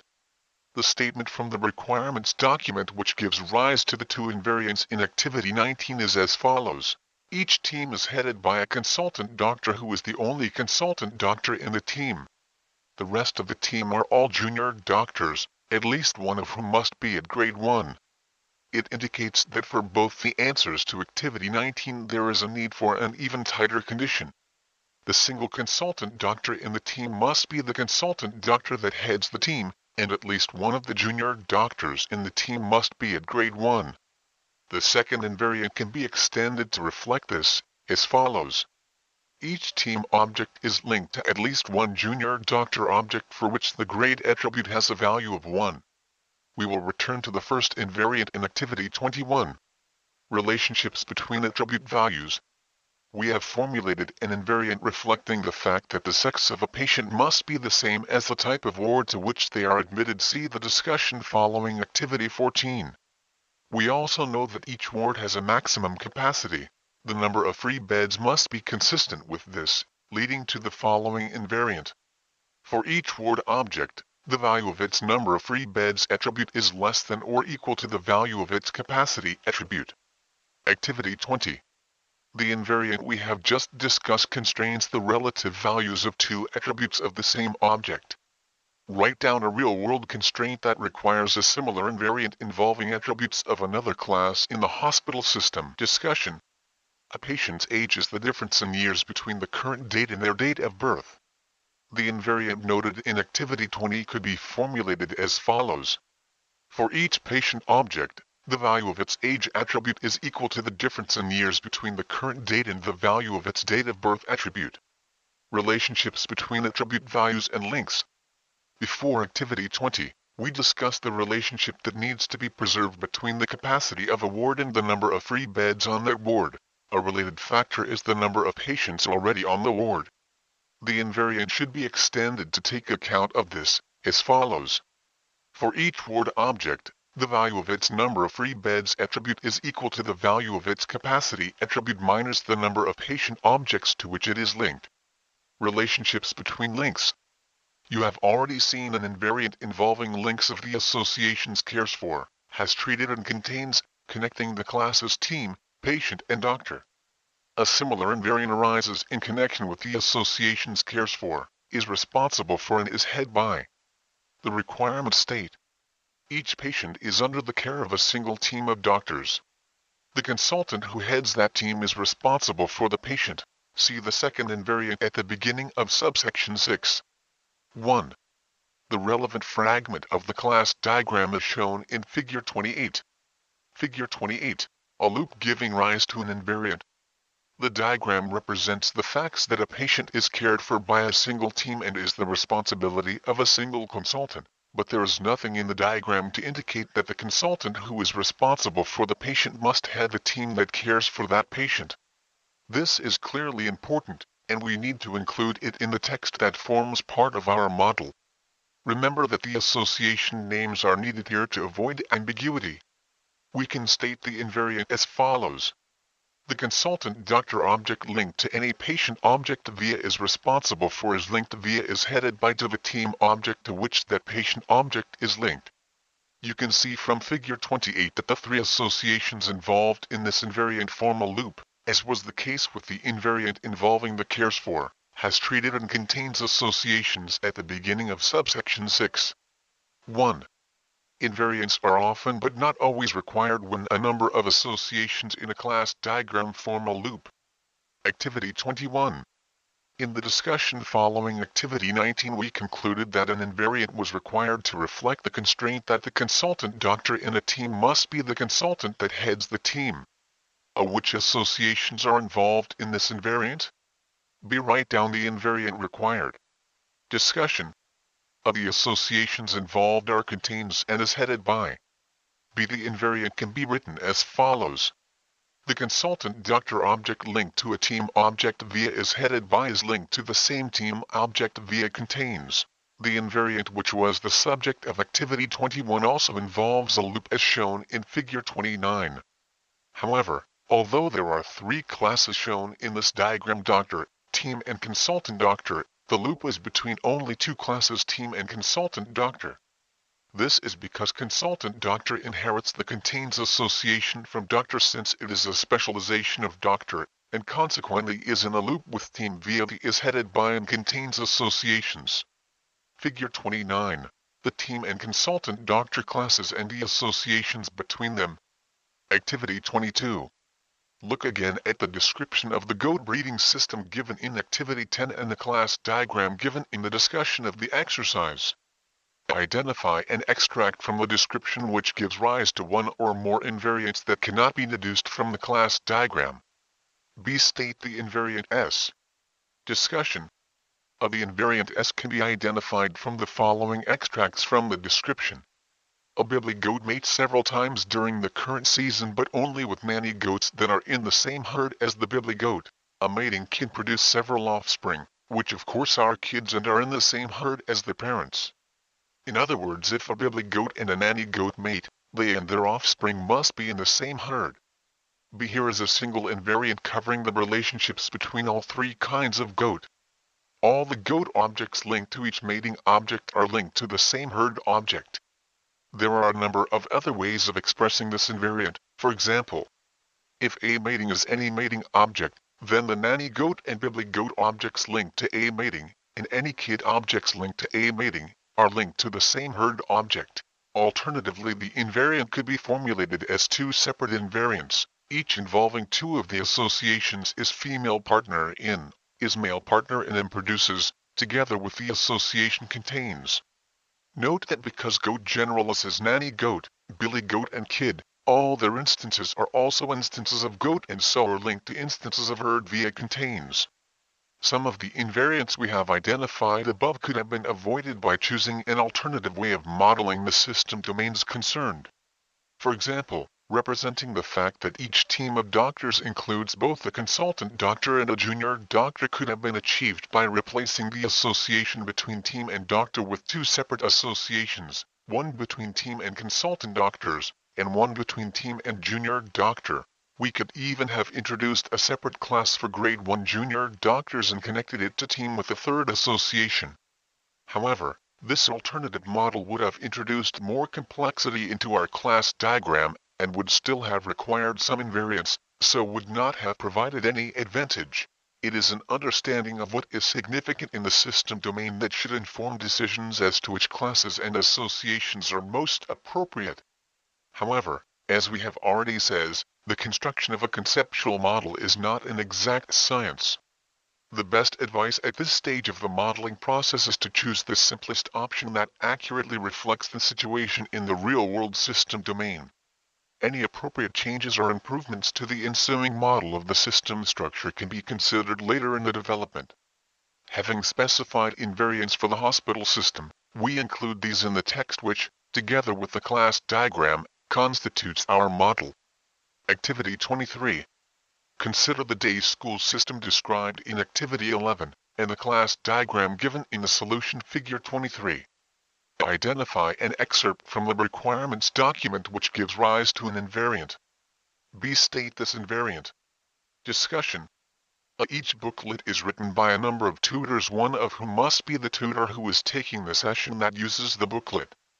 B. The tutor object linked to any session object is linked to the booklet object linked to that session object. As usual, there are other, equally correct, ways of expressing this invariant. Activity 24. Consider the election campaign system described in Activity 13. Suppose that the conceptual model for the system contained the following invariant. Each local activist object linked to a public meeting object is also linked to two or more community group objects. Write down the real-world constraint that this invariant would represent. Discussion. A local activist who speaks at a public meeting must have visited at least two community groups. In this section, you have learned what is meant by an invariant and how to identify and express them. In the process, a list of the invariants for the hospital system has been drawn up. In the next, Short section you will explore some of the implications of invariance for other aspects of the model. Derived attributes and associations. 7.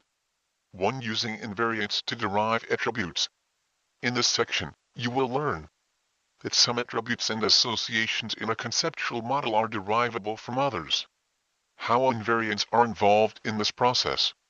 The need for invariance in a conceptual model arises from the fact that the entities in the system domain may be interdependent in a way that is not evident from their representation in the conceptual model's class diagram and class descriptions.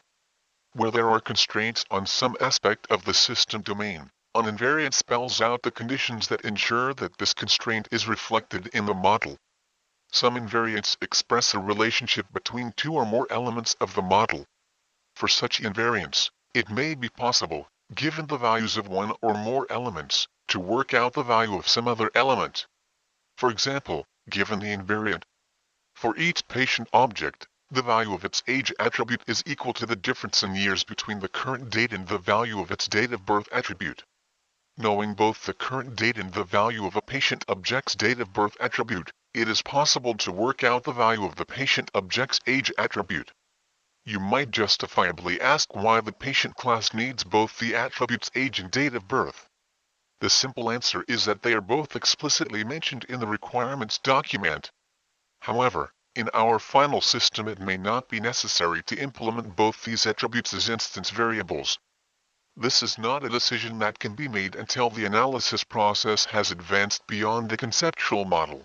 It will depend on the results of a detailed analysis of the behavior of the system, which is yet to be carried out. This analysis may reveal that one or other of the attributes does not need to be implemented explicitly, or it may be that the context in which each is required indicates the need to retain both.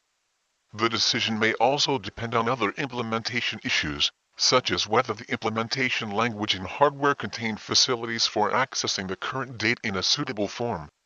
At this stage of the development process, the model needs to reflect all the aspects of the system domain implied by the requirements document. This document refers to both the age and the date of birth of patients, so both these properties need to be modeled as attributes of the patient class. However, it is also necessary to look out for situations where one aspect of the model can be deduced from another and to flag this up as part of our model. An attribute whose value can be deduced from other element S of the model is known as a derived attribute.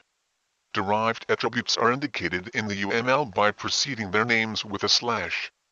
So we modified the entry for the patient class in the class descriptions given at the end of subsection 3. 3 as follows.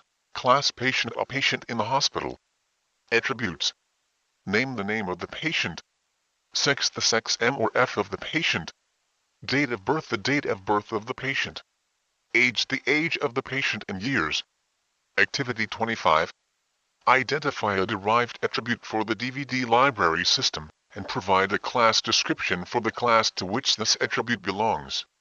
Discussion. In the loan class, return date can be derived from issue date on the basis of the invariant discussed in Activity 15, which stated that the difference between these two attributes must be 3 days. The class description is as follows. Class loan, the loan of a DVD. Attributes. Issue date, the date of issue of the loan. Return date, the date by which the loan DVD must be returned. Alternatively, issue date could be derived from return date. But note that it would not be possible to derive a patient's date of birth from their age in years. Another attribute value that can be deduced from other aspects of the information in the hospital system is the number of free beds on a ward.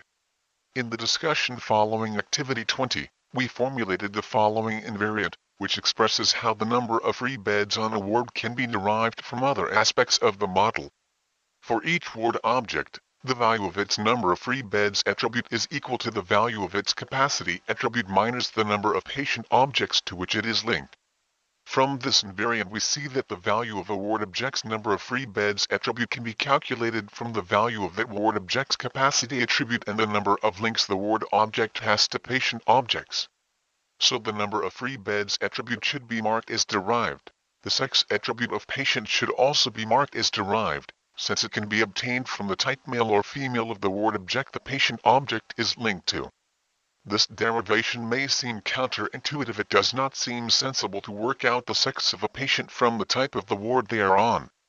Nonetheless, it is conceptually possible, so it should be noted. Activity 26. Is the number available attribute of the film class in the DVD library system derived? If so, how? Discussion. Yes, the number available attribute is derived. It can be calculated from the following invariant. For any film object, the value of its number available attribute is equal to the number of DVD objects it is linked to which are not linked to a lone object. Activity 27. Consider the following invariant for the DVD library system, which is actually captured in the comment on the number attribute of the member class.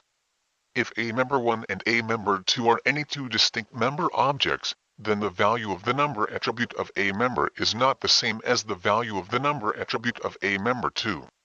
Does this invariant indicate that any attribute of the member class can be derived? Discussion.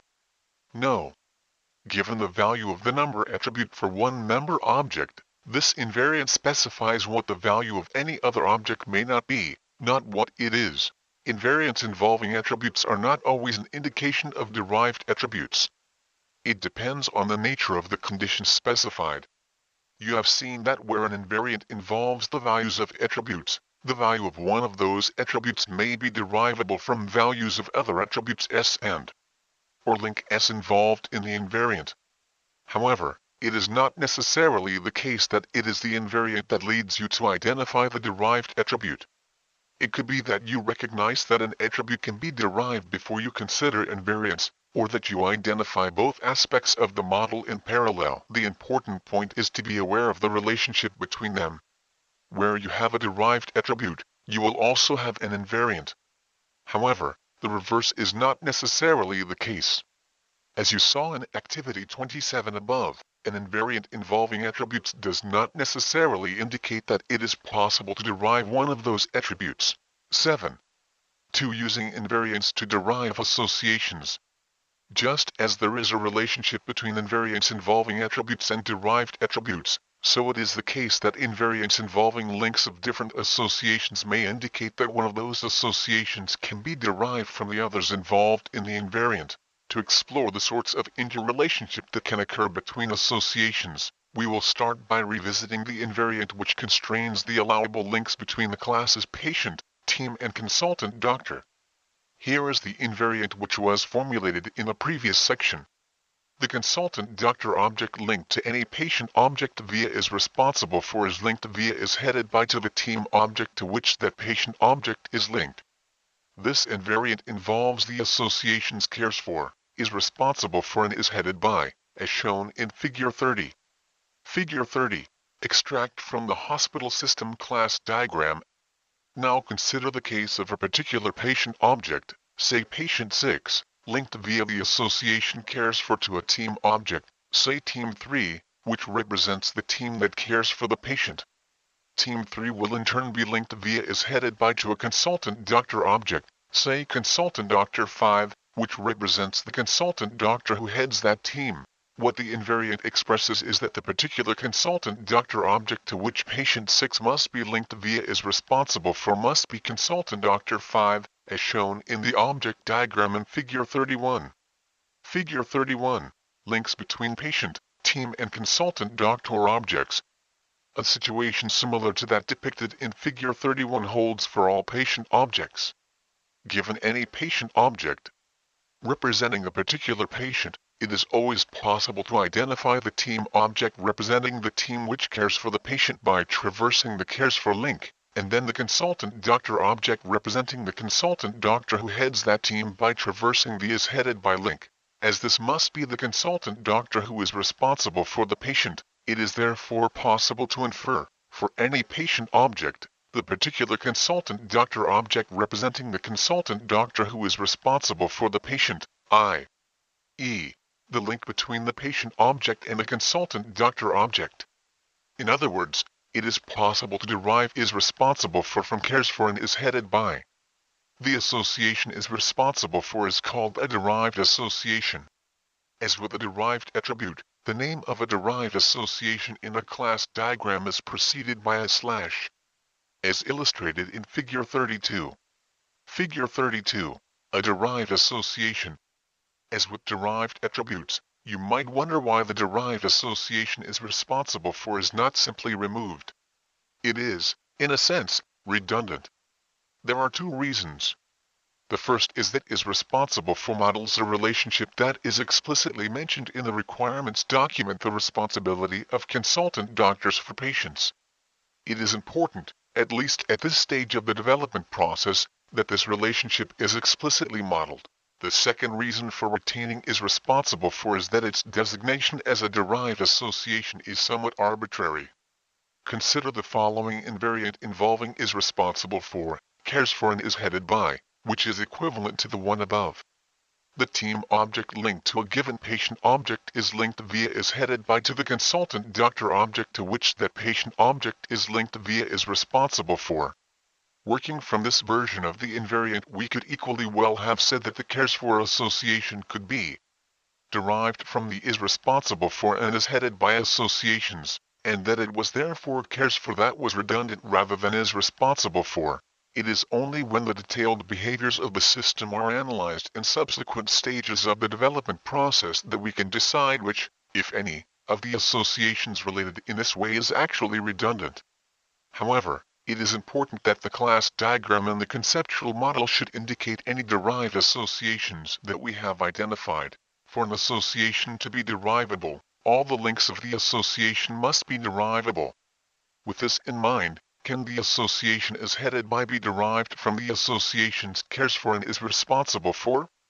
We will answer this question in terms of the multiplicities of the associations involved. It will help to refer to figures 31 and 32.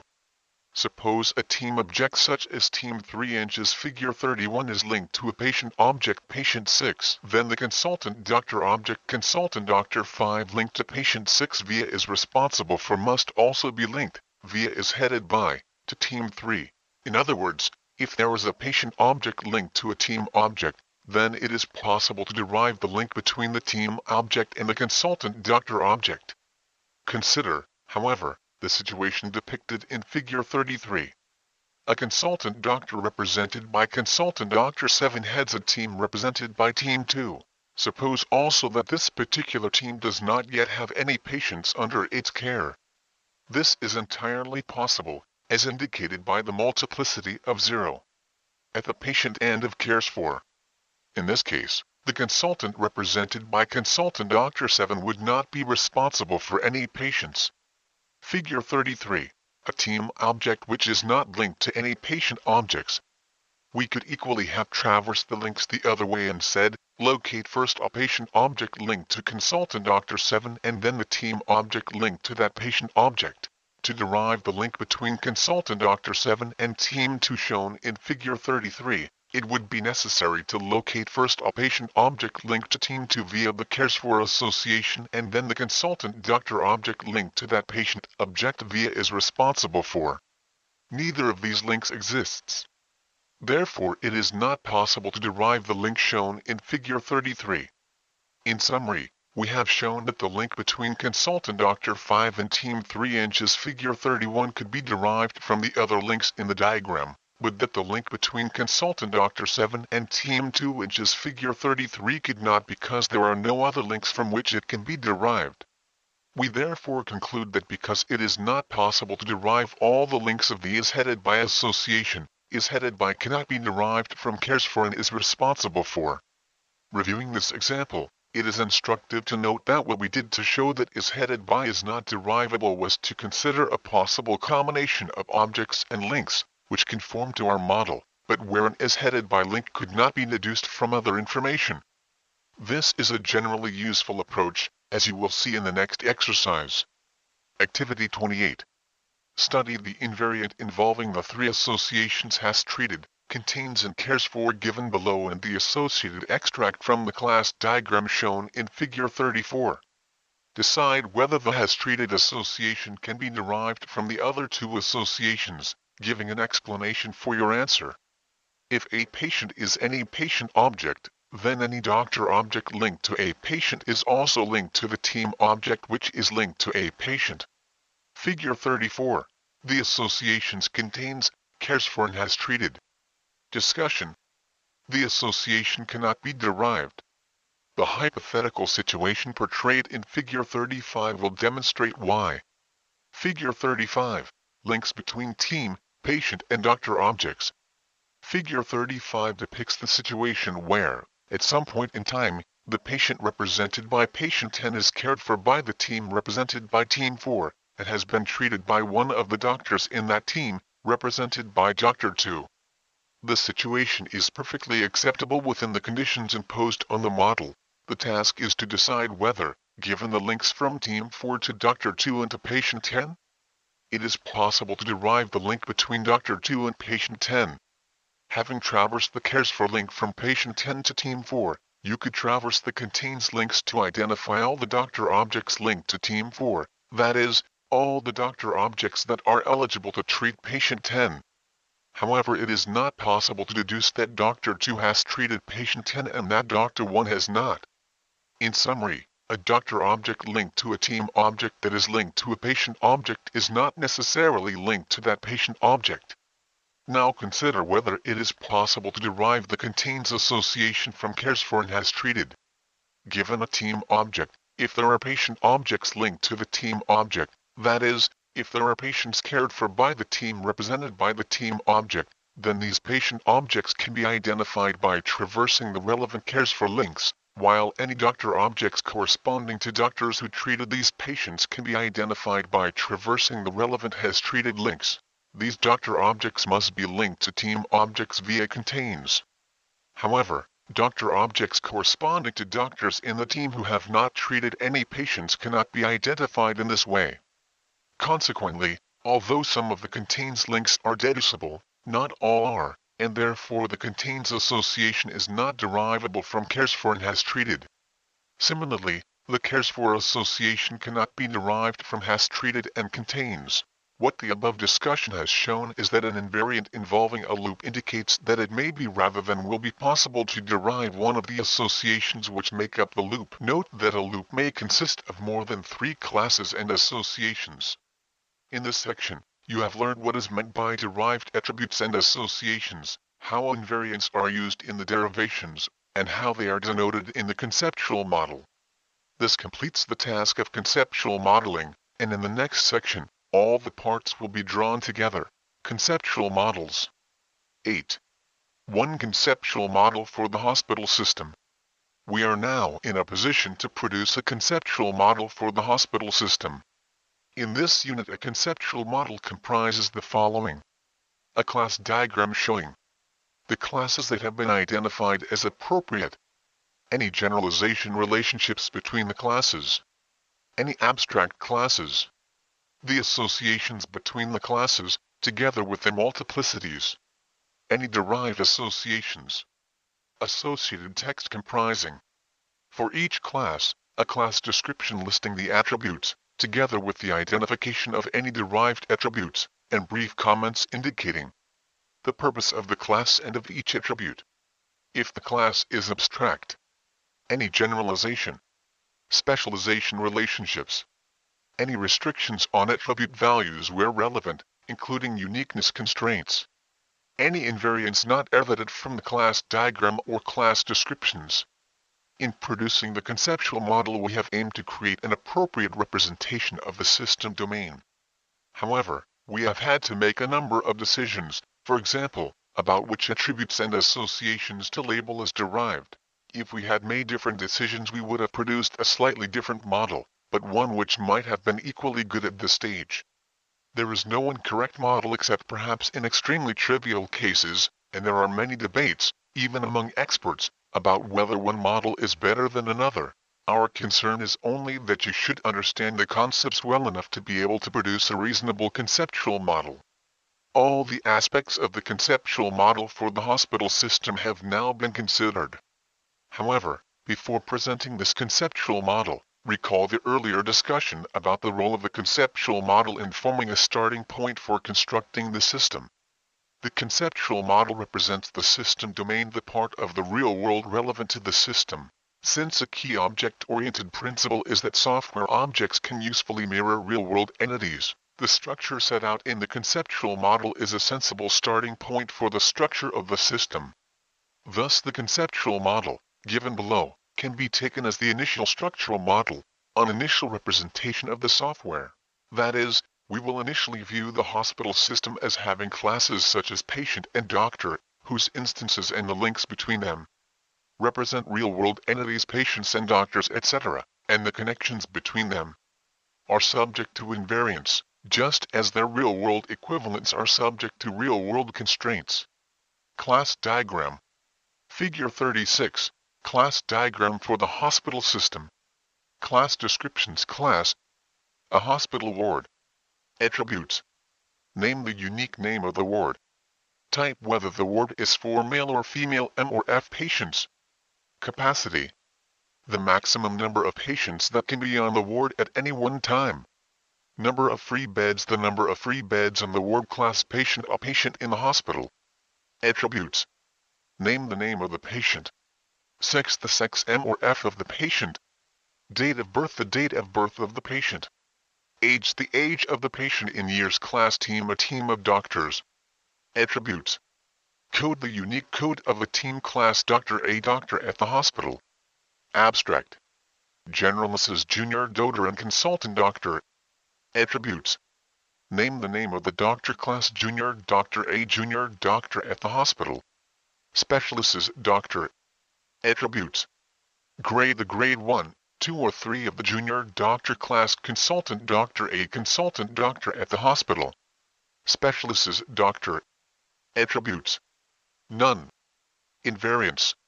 The sex attribute of any patient object has the same value as the type attribute of the linked ward object. For each patient object, the value of its age attribute is equal to the difference in years between the current date and the value of its date of birth attribute. For each ward object, the value of its number of free beds attribute is equal to the value of its capacity attribute minus the number of patient objects to which it is linked. Each team object is linked to at least one junior doctor object for which the grade attribute has a value of 1. The consultant doctor object linked to a team object viaduct is headed by is linked to the same team object viaduct contains. The consultant doctor object linked to any patient object via is responsible for is linked via is headed by to the team object to which that patient object is linked. If a patient is any patient object, then any doctor object linked to a patient is also linked to the team object which is linked to a patient.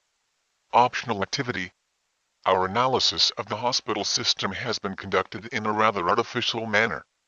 We attempted to identify all the classes before identifying their attributes and then the associations between them. Similarly, we did not consider invariance until we had formed the class diagram and class descriptions, and did not identify derived attributes and associations until we had found all the invariants. In practice, you would use your understanding of the system domain to carry out these activities in parallel as you work through the requirements document. Here is a worthwhile activity which you can do now, if you have time. Go back to the requirements document for the hospital system and work through it a sentence or two at a time, building up the class diagram, classes, associations and multiplicities and class descriptions as you go, and noting any possible invariants and derived associations when they arise. You may be surprised at how easy it is to get most of the model correct in a short time. The areas requiring most thought are usually invariants and derived associations. Summary. This unit has introduced you to the ideas and techniques involved in forming a conceptual model of a system domain and in particular a conceptual model for the hospital system. Starting with the requirements document for a system, you have worked through the processes necessary to produce the conceptual model. The unit has also introduced some of the UML notation for class and object diagrams. In producing the conceptual model, you have learned how to analyze a requirements document to identify classes and associations appropriate for modeling the system domain, together with their respective attributes and multiplicities. You also learned about the value of generalization relationships in capturing the characteristics common to related classes and how this might lead to the identification of abstract classes. You have seen that objects, attribute values and links may be subject to constraints in the form of invariants, and that attributes and associations can sometimes be derived from other attributes and associations, using invariants. Choices have to be made during this phase of the software development process, and you have seen that there is no one correct conceptual model for a system. Finally, the unit ended by bringing together all the pieces of the hospital system's conceptual model. Glossary. Abstract class.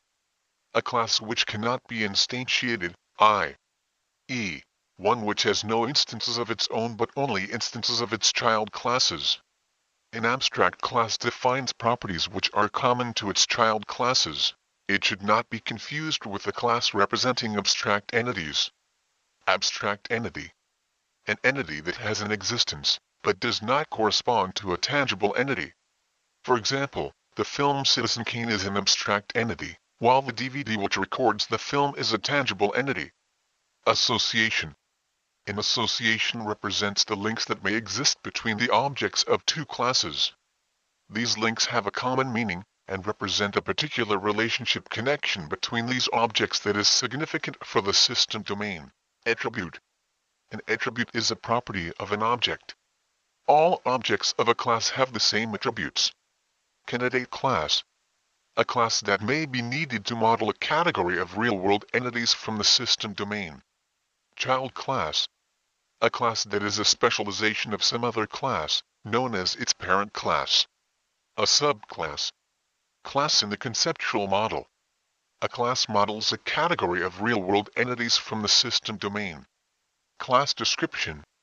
A formal description of a class within a conceptual model or a structural model. Class diagram.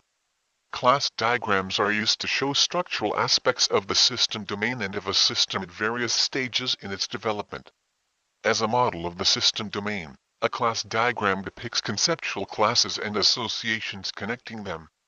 As a model of the system, a class diagram depicts the software classes that are involved in the system and the associations connecting them. Conceptual model. The model which represents the significant entities in the system domain and the connections between them as a collection of classes and their attributes, associations and invariants. The conceptual model of the system domain is taken to be the initial structural model for the software system to be developed. It consists of a class diagram, class descriptions and invariants. Concrete class. A class that, unlike an abstract class, may have instances that are not instances of any of its child classes. Constraint on the system domain. A limitation on the entities in the system domain, their properties and relationships. Derived association. An association all of whose links can be derived using other elements of the model. Derived attribute. An attribute all of whose values can be derived using other elements of the model. Event in the system domain. Any significant circumstance, episode, interaction, happening or incident, e.g. deliveries, registrations, bookings, enrollments. Generalization. A relationship between classes that captures the similarities and differences between two related classes. Saying that Class A is a generalization of Class B means that the common similar structure and behavior is defined by Class A, and the distinctive different structure and behavior is defined by Class B. It means that an instance of Class B is substitutable for an instance of Class A. Inherit. Take on the properties, attributes, and associations of a parent class. Initial structural model. The initial structural model is the conceptual model viewed as the first model of the structure of the proposed software system. In other words, the conceptual and initial structural models look the same but have different perspectives. One models the system domain. The other is taken as the first model of the software system itself. Instance refers to a particular object of a class or a particular link of an association. Invariant. Any condition on the objects of a conceptual model, their attribute values and links that must hold for the requirements to be satisfied and the consistency of the model to be guaranteed. Link. A link exists between two objects when there is a connection between the entities they represent that is significant for the system domain. A link is an instance of an association. Multiplicity. The multiplicity of an association with respect to one of the classes involved defines how many objects of that class may be linked with a single object of the other class involved in the association. Noun phrase.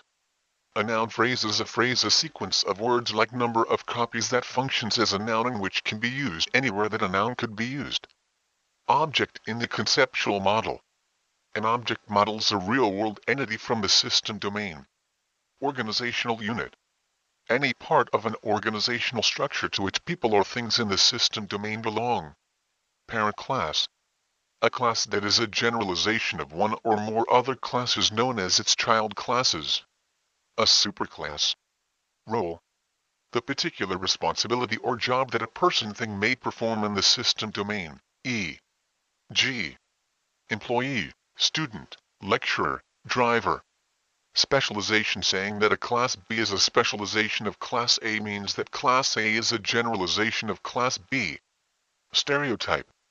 A label providing additional information about some component of a UML model. Stereotypes are enclosed in double chevrons, e.g. abstract. Structural model. A representation of the system in terms of classes and the relationships between them. Subclass. See child class. Substitutable, substitutability. Objects of a class B are substitutable for objects of a class A if anywhere that an instance of class A is required, an instance of class B can be used instead. For class A to be a generalization of class B, instances of B must be substitutable for instances of A. Superclass. See parent class. Tangible entity. A physical thing in the system domain such as an aeroplane, vehicle, reactor or person, i.e. something that can be seen or touched. Value of an attribute. Specific information that an object holds in respect of an attribute.